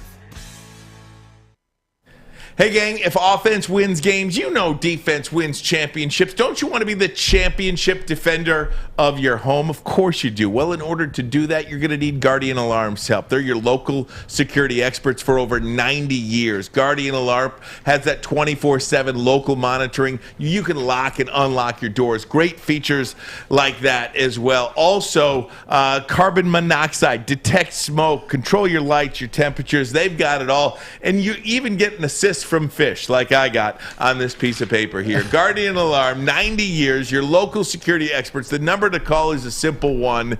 You ready, gang? Write it down. 1-800-STAY-OUT. That number again. Alex, how about saying it a little more gusto? 1-800-STAY-OUT. Guardian Alarm. Stay out. Guardian Alarm, your local security experts for over 90 years. Yes, sir. Stay out. Stay out. I miss it. Braylon Edwards, Ryan Ermanni, Tom Mazawey here. What a day so far on this Wednesday. It is game week, Michigan State. Plenty of talk today and in the next coming days. But I do want to just deviate a little bit because we made such a big deal out of the John Gruden investigation, and not John Gruden investigation. It was a Washington football team investigation into their workplace culture, sexual assault, sexual harassment. And in the midst of that, John Gruden's emails were released, publicly leaked. To the only ones. How I don't, and Adam Schefter's emails. Okay, so out of 650,000 emails, the only two people to have their emails leaked were John Gruden and Adam Schefter. So, what were those responses to the emails? What were Bruce Allen's responses to John Gruden? What was what pictures? What nude pictures? Videos. What nude videos of Washington Redskins cheerleaders was Dan Snyder getting emailed to him? Will we ever find that out, Mr. Roger Goodell? The answer is no. Roger Goodell was emphatic, saying we will never find out. Here's the tweet from our friend Tom Pelissero, NFL Network, NFL Commissioner Roger Goodell on whether Washington owner Daniel Snyder has been held accountable. Here's the quote from Roger. I do think he's been held accountable for it, and the organization has been held accountable. Says the league doesn't think it's appropriate to make more information public. So what happened was Daniel Snyder had to step away. His wife became in charge, and the Washington football team had to pay a $10 million fine. Do you know what $10 million is to somebody who has $10 billion? Yeah, it's number 5 at KFC. Like, at the end of the day, you know why nothing else is coming out with these emails is because there are a bunch of emails that are incriminating to the whole football league. Not just the football league, like the marketing, probably the front office, probably teams, GMs. Like, if you were to release all those emails, I guarantee you would see shakeups on probably 19 of 32 teams. That's low. I was going with the under. Yeah. And we're a betting show, too, so I was going with the under on that. But, yeah, you're talking 19 out of 32 teams and probably upwards of, 26. So they don't want that. That's bad for business. Remember where the NFL was? I got to bring Maz in on this one. Maz, remember where the NFL was 4 years ago? Like in the midst of all the Colin Kaepernick stuff. Oh, yeah. It was, the viewership was down. Yep. The brand. They weren't talking about gambling either. It was taboo. Oh, actually, was Roger taboo. Goodell was completely on the opposite side. He was on the opposite side. So the brand was down. The viewership was down. Nobody wanted to watch it. People were banning on both sides. All ethnicities were banning. Black, white, Asian. Everybody was banning. They worked hard. They pulled some moves. Jay-Z now works in the front office with Roger Goodell. Marshawn Lynch is now the ambassador for the NFLPA. So they've worked hard to get the brand back. They've worked hard to get the viewership dollars back. You think for 1 second they're about to blow it all with releasing those emails? Get out of here. Not a chance. Money talks BS. So, but because of that, I don't know if I'm surprised But I am surprised that the NFL just kind of allows John Gruden to be the fall guy for the Washington football team, right? I mean, like, how is he? So I watch a show, Succession. Best show on TV. Episode 2 was amazing. I watched the show Succession. I hate Kindle, by the way. I'm sorry if I'm ruining it for somebody. Is that HBO? It's HBO. I hate Kindle, by the way. Yeah, right. I hate Kindle. I love the show. I hate the show because I don't like anybody in the show. I don't want anybody to win. This is true. This is actually not true. one person I want to win. I hate Shiv, but I like Shiv. Right. Yeah. Right. Exactly. Yeah. So here's my equation to the Washington football team to Succession. In Succession, the guy who is the patriarch, Logan Roy, is the guy, the owner of this conglomerate, media conglomerate. Right. They're in trouble for a sexual harassment, sexual assault investigation. Congress, what have you. He needs to find a fall guy for this investigation. So they're tossing low-end guys, this, that, and the other thing, and then finally he says, "You know what? We need blood. We need somebody in the bloodlines. Oof. You know, we need somebody in the bloodlines to take the fall for this." Ouch. And that's kind of how I feel for the NFL in the Washington football team. Somebody with a little blood in the game needs to take the fall. Well, it was Gruden. Gruden had a lot of blood. Not in the NFL. Not with Washington. Not with Washington, though. But NFL royalty he was Fine, at one point. but what does that have to do with the victims? Right. What does that have to do with the females? Well, with he the was female talking about cheerleaders? it. He was writing back and forth talking about that as well. What does John Gruden have to do with females being forced to take naked videos and send them in an email to Daniel Snyder? Here's what I would say to that, though. And nothing, to your point. Absolutely nothing. But here's what I would say to that. Just like we never got a disclosed amount on what the NFL settled with Colin Kaepernick, that knowledge and information was never made public. And it won't be made public. Same thing with John Gruden. John Gruden didn't fall on that sword. Or he didn't get ousted for nothing. I guarantee you there's something there. There's something under the table that he's going to get with addition to what he is owed. He's got his money. He's got $100 million. Something he didn't get, but he didn't work through his contract. Did they pay him all of that already? Well, that's what he's expecting to get. But I'm thinking it's going to be something on another level of that as well. I think there'll be something else. Like for him to fall on the sword, whether he, pissed Goodell off or not. He's done in the NFL, so he better get something really big. And again, I think somebody with a little blood in the game for the Washington football team needs to take a little bit of a fall here. Right? I mean, how you can allow that to happen. I'll ask Joe Theismann. Joe, right? You're hawking these commercials and what you take a fall here for us. Pretty crazy That's stuff. Bad stuff, man. Also, guys, sticking with the NFL, there is news. One team is out regarding the Deshaun Watson trade. Deadline next Tuesday. Want to get to that as well. Ermanni and Edwards. Woodward Sports Network, the bottom line. Make sure you download the Woodward Sports app in the App Store and the Google Play Store today. Take Woodward Sports with you wherever you go and listen live on your phone or mobile device. Fellas, football season is here. It's time to make your grooming experience easy like Sunday morning. Get to Lady Jane's Haircuts for Men. Walk in, relax, watch your favorite team play, and before you know it, your hair will be game ready. Get to Lady Jane's, open 10 to 8, 7 days a week. Walk in anytime. It's wicked awesome. It's that time of year. That's right. That's when the ghouls and goblins come out. Your kids dress up. You take them to get candy and all those type of treats. It's Halloween. Up until Sunday the 31st, which is Halloween, Papa Romano's has the gruesome twosome. You heard of the pizza, $16.99 for a large. Well, the gruesome twosome, 2 large one-topping pizzas, $19.99 only. Just think about it. You're going to take your kids out. It's cold outside on Sunday. They're going to trick-or-treat. You don't feel like cooking. You don't want to prepare a meal.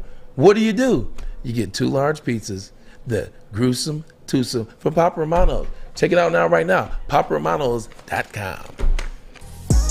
Oh, bye. Braylon gets that daily. He gets that gruesome twosome daily in the month of October. No, I would look like Zion Williamson if I got it daily. I might get it tonight, though. There you go. All right. Hey, guys, Deshaun Watson, trade deadline is Tuesday at 4 o'clock. So much talk, so much smoke. Is there any fire? One team that was rumored to be in is now out. Tom Pelissero says that the Carolina Panthers desperately seeking a quarterback. They were in, apparently, on the Matthew Stafford negotiations, and now they were in on the Deshaun Watson negotiations. They are out of this. That's because he won't waive his trade clause. There's no trade clause. I thought he said he did want to go. No, he won't go to Carolina. He said he won't go to Carolina. He wants Miami only. Oh, so that makes me feel better about the Detroit Lions not getting in on this, doesn't it? Yeah, I mean, he's not going. He's not coming here. But if there's a third team, like I said last week, and there was rumors about it, it still could be Washington football. It still could be Washington. Tua, you're talking about to get Tua. I don't understand why Carolina. I mean, how Miami wouldn't want him. I mean, how Houston wouldn't want Tua. But from what I understood, they needed a third team. So you put 1 and 1 together, and you get 2. So Tua would maybe not go to Houston. If you're Deshaun Watson, why are you limiting yourself like that, though, to only one team? Miami now has the edge because they have all the chips on their side of the table because now Houston knows they can't shop them. So Miami's offer is take it or leave it. Right. If you want to get rid of him, this is what I'm giving you. So he screwed Houston big time. Couple of times. Yeah, it just, but if I'm Deshaun Watson, you're talking about like why does he not want to go to Carolina? Just look at it. Look at how Cam Newton just faltered. Look at how the program and the franchise, the organization just kept continually to go down and down and down and down. Then you get Christian McCaffrey. Yeah, Christian McCaffrey's a bright spot. Then he gets hurt. And then he gets hurt again. And then he gets hurt again. And then you get Sam Darnold. Sam Darnold had success when he was running, but not when he was passing. Yeah, he can't. I wouldn't go to Carolina. No, either. I mean, wouldn't want to go there. Look, if all things were equal, then sure. But you're sitting on the sidelines. People aren't going to, people aren't knocking down your door to trade for one of the best quarterbacks in the league. You go wherever is going to give you an opportunity to play, wouldn't you? I disagree. Like, if he still feels like there's some level of, like, I heard this the other day. I think Colin Cowherd said this. I get a lot of stuff from him. Man, you like him. What do I do? Sure.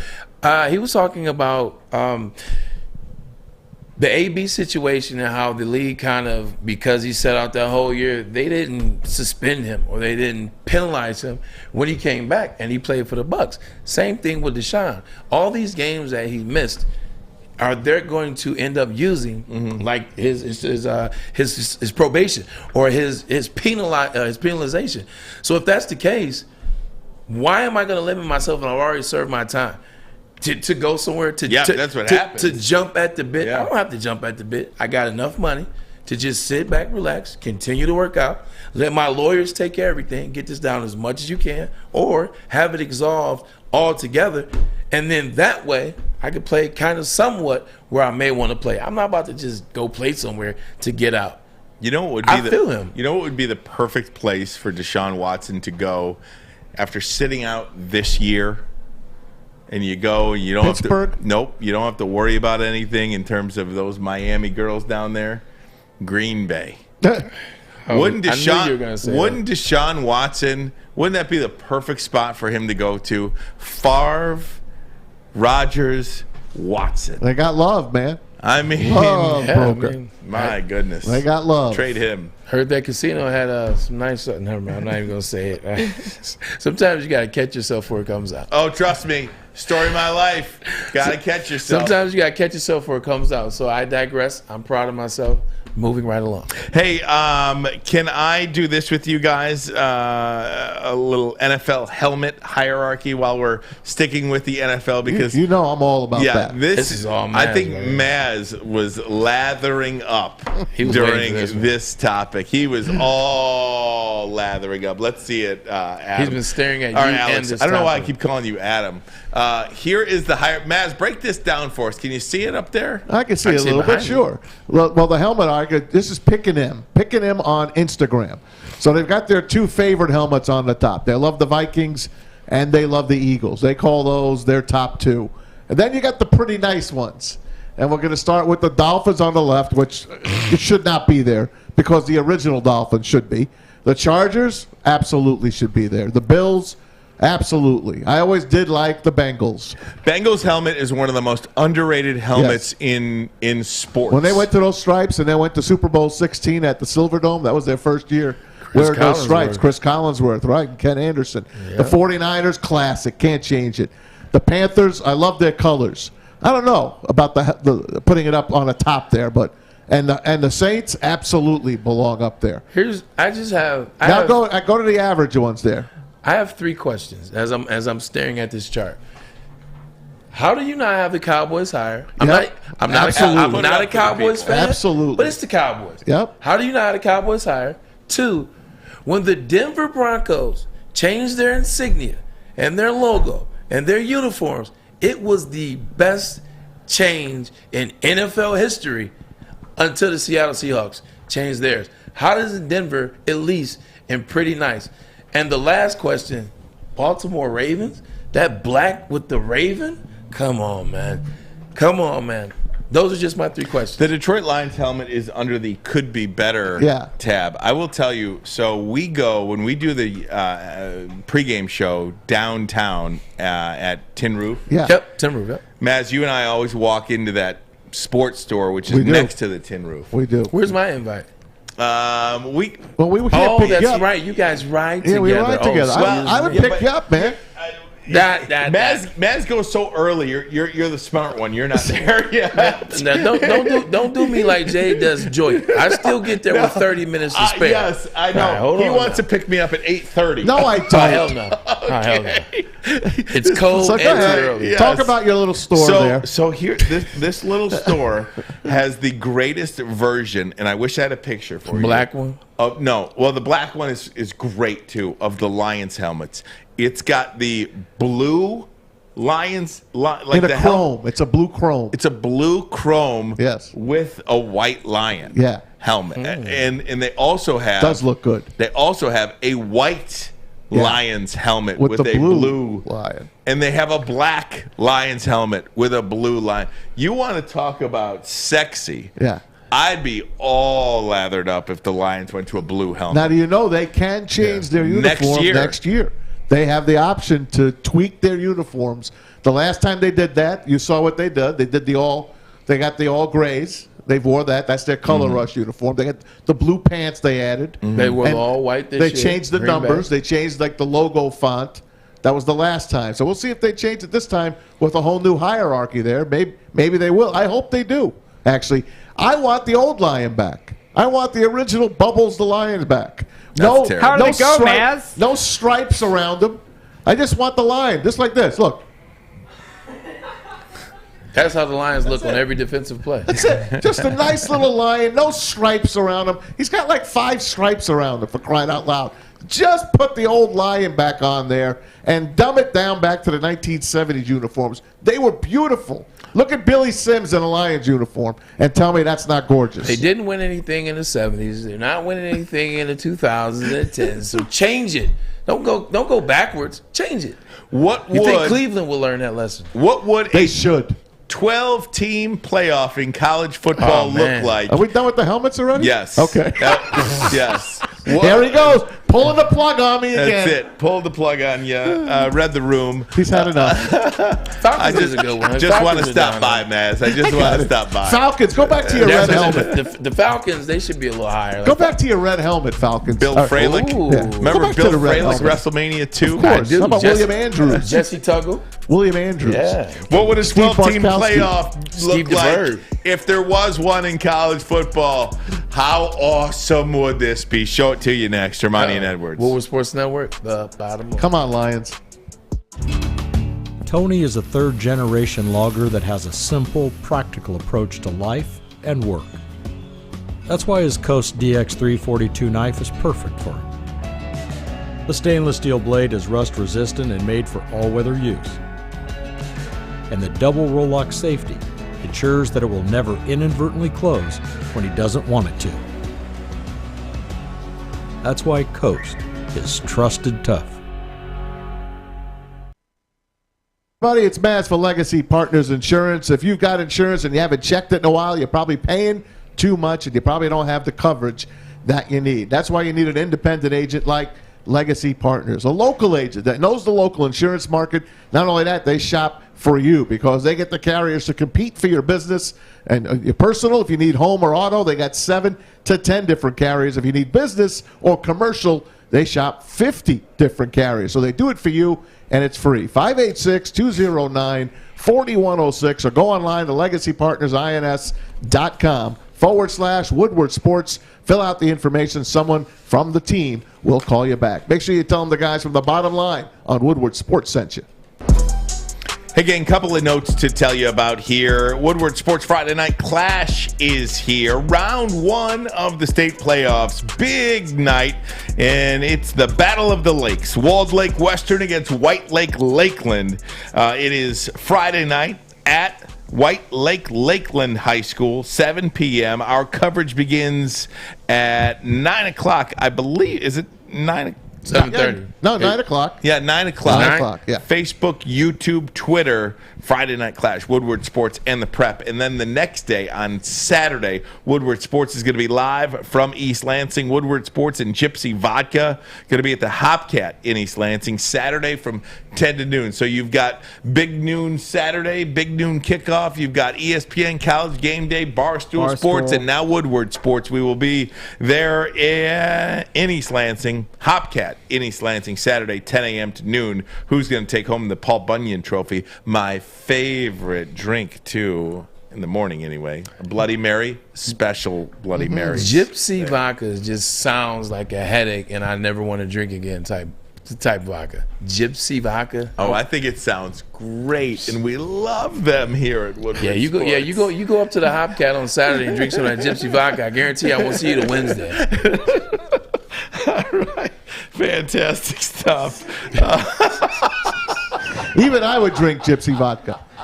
And I don't drink.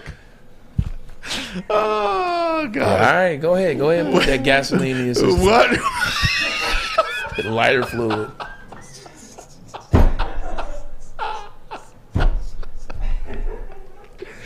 Oh, God, I love you. Here we go. Okay, let's get back on track. What would a 12-team playoff be in college football if one happened today? How about these matchups? First of all, there it is. Look at this. Here it is, though. Okay, so the 4 teams would get a bye, right? So yeah, we're talking top 12 right now as we speak. Georgia, Cincinnati, Alabama, Oklahoma, they would get a bye. Right. Then 5 would play 12, Ohio State versus Kentucky. Then 6 would play 11, Michigan, Notre Dame. Wow. Oregon versus Ole Miss in the 7-10 game, and the 8-9, Michigan State and Iowa. How incredible. You think that college basketball Final Four March Madness is big? This would be the biggest thing since sliced bread. Maybe the Super Bowl. These guys did a great job on this Instagram. The problem with this, though, is when do you start these playoffs? Are you starting them January 10th? No. Is the national championship January 10th? You could probably... Because you're going to play into the NFL playoffs. Yes, the national championship will be January 10th in Indianapolis. So you would start it like right after Christmas. Yeah, you started right after championships Saturday. And if you look, the bowl games are there in the second round. They all become bowl games. So you got the Peach Bowl, you got the Rose Bowl, Orange Bowl, et cetera, Fiesta Bowl. So you'll still get to name it, for your bowls because everyone's got to have a bowl game name, right? We can't give up the bowls. God forbid we give up the bowls. Do give up, please. You got to give up the conference championship, the playoff for the conferences. You got to do that if you're going to go to a 12-team playoff. That's the least you're going to do. The way that this one is set up, like let's just say this was legit, and this is how we were going to run it this year. Oregon would be the surprise team in this whole bracket. Yep. They would smash Cincy. Michigan would, might give Alabama a game. You never know what can happen. Michigan could come out. They have a really good defense. They have a good offensive line. And I saw Alabama's defensive line and offensive line get bullied again in their loss against Texas A&M. So Michigan could take Alabama to the wire, potentially. Now Alabama is beat up playing against an Oregon that's unfazed. I'm telling you, the way this is set up, Oregon has a chance to win it all, if that were a thing. The easiest win on that board right now is 8-9. MSU would trounce Iowa. Easiest win is 5-12. Oregon is 7-2. 7-10. I don't Oregon would destroy Cincinnati. I think Michigan would destroy Notre Dame too. By No the way. Notre Dame is It wouldn't terrible. be destroyed. Notre Dame is terrible. It would be this close. year. It would be closer. They Closer than cannot that. play offense. Let me ask you a question. Explain that. Why would it be close, Mass? I just think, but wait, I've seen a Notre Dame play this year, and yeah, they haven't been great. But I'm not. You're not going to blow out Brian Kelly and Notre Dame. I just don't think you don't. Yeah, you Cincinnati did. So, I mean, Yeah, right. That's a great Did they point. blow them out? And at the end of the game, I could have sworn it was just a few points. I could have sworn that a Cincinnati team that's not a Power 5 team went into Notre Dame and won. So That's because if you they- guys are downplaying Cincinnati so I'm much. not down. They might be good. I am. They might just have lost in the Navy last week. Come on, man. They didn't. They almost did, though. So what? It's Cincinnati. If my aunt had, what? She'd be my uncle. Yeah, and Cincinnati was a good team. They would have national championship by now, but they don't. Stop. 24-13, an 11-point win on the road. Very impressive at Notre Dame. I am not a Notre Dame fan. I'm not fan. That's not the right way to put it. I'm not a Notre Dame guy this year. I don't think they're very good. The smoke and mirrors from Notre Dame. Notre Dame is a BS one-loss team that should be a two-loss team if they had the balls to go to Madison and play Wisconsin in Wisconsin. Right. But they didn't. They played a neutral site. Soldier Field. And they won the fourth quarter, which guess who usually wins the fourth quarter? At home. Wisconsin. It's a great point. And if you look at their schedule, they have not played really anybody. I mean, Florida State, that win is not as impressive. Just look at their quarterback play. Look at Cone. Look at his numbers. Look at his. He's gotten benched this exactly. year. And then they put him back in the game. I'd like to see that rivalry come back, and I I think would love to see it. I think It should be every year. I think we do see it pretty soon. Michigan, Notre Dame. I don't have a future schedule up. Notre Dame is gutless. They should be playing in the Big Ten. They should be playing Michigan State every year. They should be playing Michigan every year. I disagree. Like if you legitimately look at the money that they make, the revenue that they have, they don't have to share with anybody. They have their own TV deal with NBC. They get all the money from their bowl game or wherever they choose to go. Like I wouldn't go back. Why go over and share with Michigan and Ohio State and Northwestern? I think eventually everything is going to catch up to them. Wow, you know Michigan. Well, then when they have to do that, especially they have to this. If this doesn't happen, they're not going to make the Final Four. But then the other. If you don't have a playoff, they're not going to make the Final Four. But the other side of it, man, is if you go back because you're a traditionalist, like you're one that loves tradition. Remember when what their schedule used to be? They didn't have to join the conference because they played Navy, which is always a good game. They played USC. Mm-hmm. They played State. They played University of Michigan. Stanford. Every blue moon, they would play a really good Purdue team. So I understand why they didn't go in. Their schedule was harder than most conferences. Wow, Michigan's non-conference the next 2 years really bad. Colorado State, Hawaii, Connecticut, 22 in 23. East Carolina, UNLV, Bowling Green. That's terrible. Then in 24 they go at Texas. That'll be a good one. Oh, you know what? Finally, Michigan can understand what it feels like to be Alabama.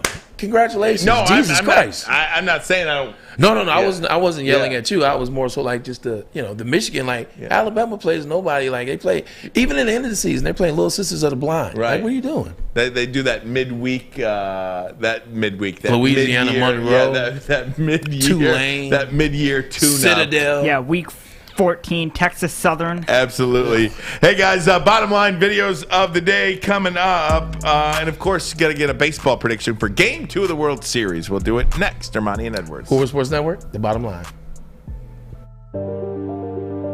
I'm looking to bring on another HVAC tech right now. We are recruiting 5 to 10 techs a month. We're looking to grow and expand. Every new tech we hire is from Northwestern Tech. The hands-on training is fantastic. They're always my first call. We love hiring Northwestern Tech grads. They come out trained and ready to work. Our program is only 10 and a half months, and our next classes are starting soon. So why wait? I'm looking to hire Hire a graduate of Northwestern Tech. Northwestern Tech. Northwestern Tech. Northwestern Tech.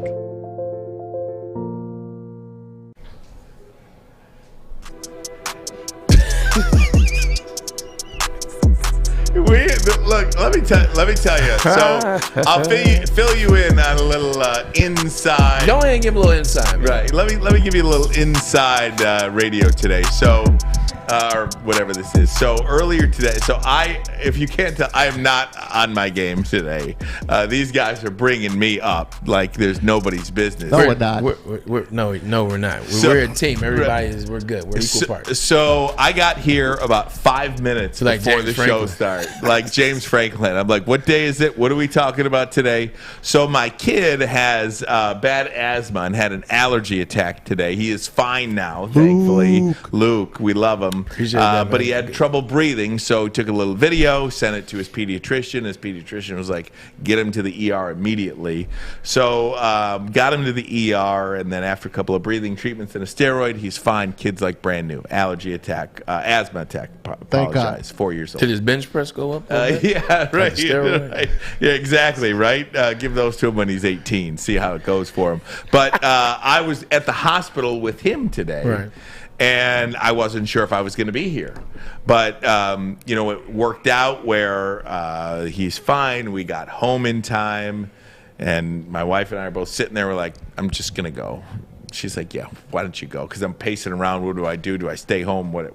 So she's like, go. I came. Here I am 5 minutes before the show. So these two guys have really lifted my game today because I, didn't have much time you to carry go us through every the day, show. so Didn't go through it's the our show. pleasure. So, not every day. That notebook that somehow magically gets filled every day. Hey, man. I think that carries us. You want to be great, you gotta do the work. Man. That's right. I have too many notes a lot of times. It's like I forgive the analogy, but you go to a gunfight with 12 bullets and you might only use 3 or 4 of them, but at least you got. And forgive the analogy. Sorry if I offended anybody with that analogy. Probably did. But so no one's seen Tombstone. Right, no one's seen The Quick and the Dead. Stop it. Exactly. Stop Thank you. But anyway, so that's a little inside radio today. Maz, bottom line videos of the day. We got some good ones. Let's take you back to 1997. We're in the World Series mode, right? We love Jim Leland, right? I know most of Detroit does not like the Cleveland Indians. I got a great Jim Leland I happen story to dig for them, you too, and I was rooting for them this series, and the stinking Marlins beat them anyway. Let's take you back to 1997, Game 7, Jim Leland in the dugout. The 0-1 pitch. A liner off Nagy's glove into center field. The Florida Marlins have won the World Series.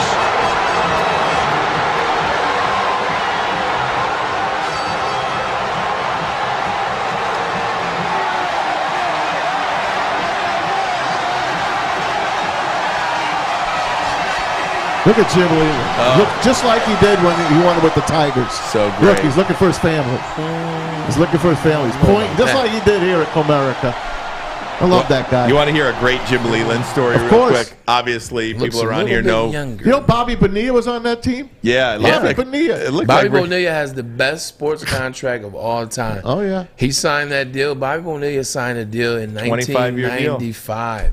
He makes $2 million a year every year. He hasn't played a lick of baseball in about 25 years. Still getting paid. So Jim Leland, smoker, of course, was telling a story to a group that it was around Thanksgiving time. He tells a story that everybody looks forward to Thanksgiving for the family, for the football, for the food, the turkey, the gravy. I look forward. There is no better cigarette you will smoke in the year than after Thanksgiving dinner. It is the best cigarette you will ever smoke after Thanksgiving dinner. I think that's the funniest story. I used to run into him at Hazel Park Racetrack, Northville Downs. Oh yeah. Him and the boys would be there. They'd have their own little, Gino would be with them. They'd have their own little area, but they'd hobnob with us low lifes and pet the ponies. I love that guy. That's so good. There you go. I love that you love. That's the right on ponies. 9 Mile. Hazel Park's on 9 Mile, right? But it was. They destroyed it. It used to be right off of DeQuinder. Right by the hamburger spot. You got it. And one of the best pizza joints right down the street from there is Louis. I love that you New love York the track. guy. I was just about to say New York guy. You know he knows the pizza spots. That's a Detroit Pizza Hop, man. That's a It's good still place. pizza. You know I love the ponies, right? I love that. Breeders' you love Cup's coming up next weekend. I love Can't that wait. you look gorgeous. Can't wait. Hey, let's take you over here to 2015.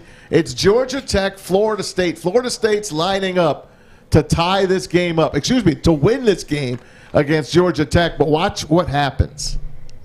3 from the left hash to remain unbeaten and perhaps a player in the college football playoff and the 29th consecutive conference win. Blocked!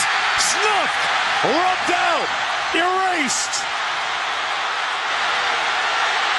And Georgia Tech with an opportunity. Austin still on his feet. One man. You can't believe what just happened. What a time to be alive. I love that call. What a time to be alive. Was that a Drake and Future reference?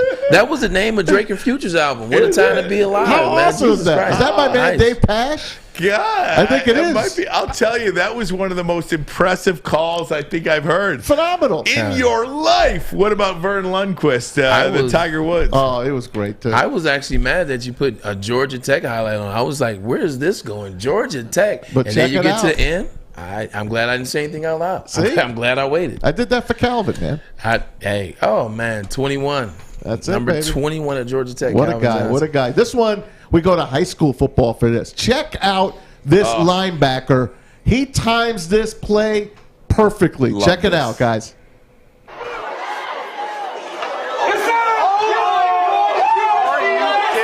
He picked off the pitch. Yes. Yeah, like, here's two things. You got to One, see that again. Got to show it again, Alex. So one, this definitely is Troy Polamalu's son, because Troy Polamalu is the only one. Shout out to USC. I hear you over there, Candace. Troy Polamalu is the only individual that could time something that good. Here's the thing too. What would that stat classify as? Is that a fumble That's an recovery, interception. or is that an interception? Oh, because it's a behind. pitch. That's a fumble recovery. I think it's an interception. It's a pitch. I think it's a fumble recovery. That's a great question. Would you not call it maybe a shuffle pass? No, because it goes behind. It goes backwards. I mean, I guess a shuffle pass. It's a backwards pass. No, Wow, that's a great call. Yeah, because a shuffle pass can go forward. Because Fumble recovery. Yeah, that's a fumble recovery. It's not a bad call. It's a fumble recovery. Good job, Maz. You got one more? I do, and of course it happened last night. You know I'm a huge LeBron fan. Not LeBron James. I mean, I can't stand the guy. I want to like him. I know he's a nice guy. Why don't you like him? Because I don't he like him just either. wants to do everything. I don't like him He either. wants to be I a boss. respect him. I respect him. He wants I don't to like be him. the coach, the GM, the owner. He wants to be the commissioner. Well, check him out last night on the sidelines. I'll say something when we get back. And look at LeBron. Why not? Actively involved. Always help each other. That's the name of the game. Because when you're over there, you see things sometimes that the players on the floor doesn't see. That you can utilize that knowledge. He's even got a sweater the same color as the coach's polo. I do like that. You like him pushing the coach away and saying, do it this way? I mean, I like him being engaged when he's not playing. I think that's fine. I think that's good. Here, look, fine. I have not always. I'll keep complaining about it. It don't matter. I have not always approved of LeBron James' methods. There are some things they did I super do not like, and I'm opposed, and I'm against. I'm on the opposition. But when you just look at his career, like in terms of saying like he wants to do everything, well, in 18 seasons, he got 4 rings. He's made some great trades, some great acquisition. He works harder than anybody. He has you can argue that he has the highest basketball IQ of all time. Only maybe Magic, LeBron, only Magic, Jordan, and Kobe are in the conversation. And I think his IQ is better than theirs, if I'm being honest. So if he wants to coach, who the hell am I to get in his way? Yeah, I like that. That's part of the great thing about being a sports fan. And I'm a Jordan guy, by the way. I'm a Jordan guy, by the way. Part of the great thing about being a sports fan too is not liking guys. That's true. Like having the villain, right? I mean, I've admitted that I hated Michael Jordan until you realize that you've wasted this great player's, you know what I mean? Because I grew up in the bad boy era. Look at me with Brady. Look at me with Brady. I grew up in the bad boy era, but I'm an athlete. So like I think I was. Well, you're an athlete too, but I'm like, of course. You're an athlete. You're like you're appreciating, you appreciate greatness. So I always appreciated Jordan. I loved him. I always appreciated him. I was a great athlete in my city. One thing, like one move that LeBron made, I did not like at the time. And I had to grow and kind of like, look at it again and look at it again and look at it again. And I realized that this arguably could be the biggest move in sports history as it relates to players taking control. His decision and how he handled it to leave Cleveland and go to Miami, it gave players power. it gave players the ability to do what they want to do. They don't have to be held to Dan Gilbert and not adding talent to the team that could win.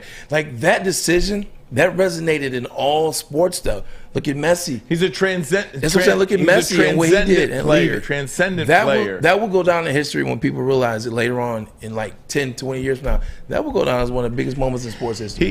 He's one of the greatest. Yeah. Forget about basketball players. Just He's one human of the beings. He's one of the greatest players in sport of all of them. 18 years and still. Nobody's saying they don't respect him. No, I know that. 18 years and still. What's the word I'm looking for? And still working and still one of the best in the game, achieving at this level. Yeah, man, him and Tom. It's a testament to like what they wanted to do. Still takes luck to not get hurt. Right. So there is a level of luck, but it's a testament to working hard and adapting and adjusting. Now I'm vegan. Now I got to work with it. I got to eat less and do this. So shout out to LeBron James, number 23, King James. Baseball game tonight, game 2, Houston, Atlanta. Who wins? Last night I had the Braves in the under 8.5. I hung on for dear life and won that game. I'm doubling it up tonight. Braves and the under 9 runs tonight.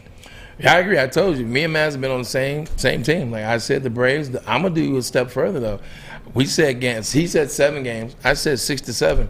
This thing could be over in 5. Whoa! It might be.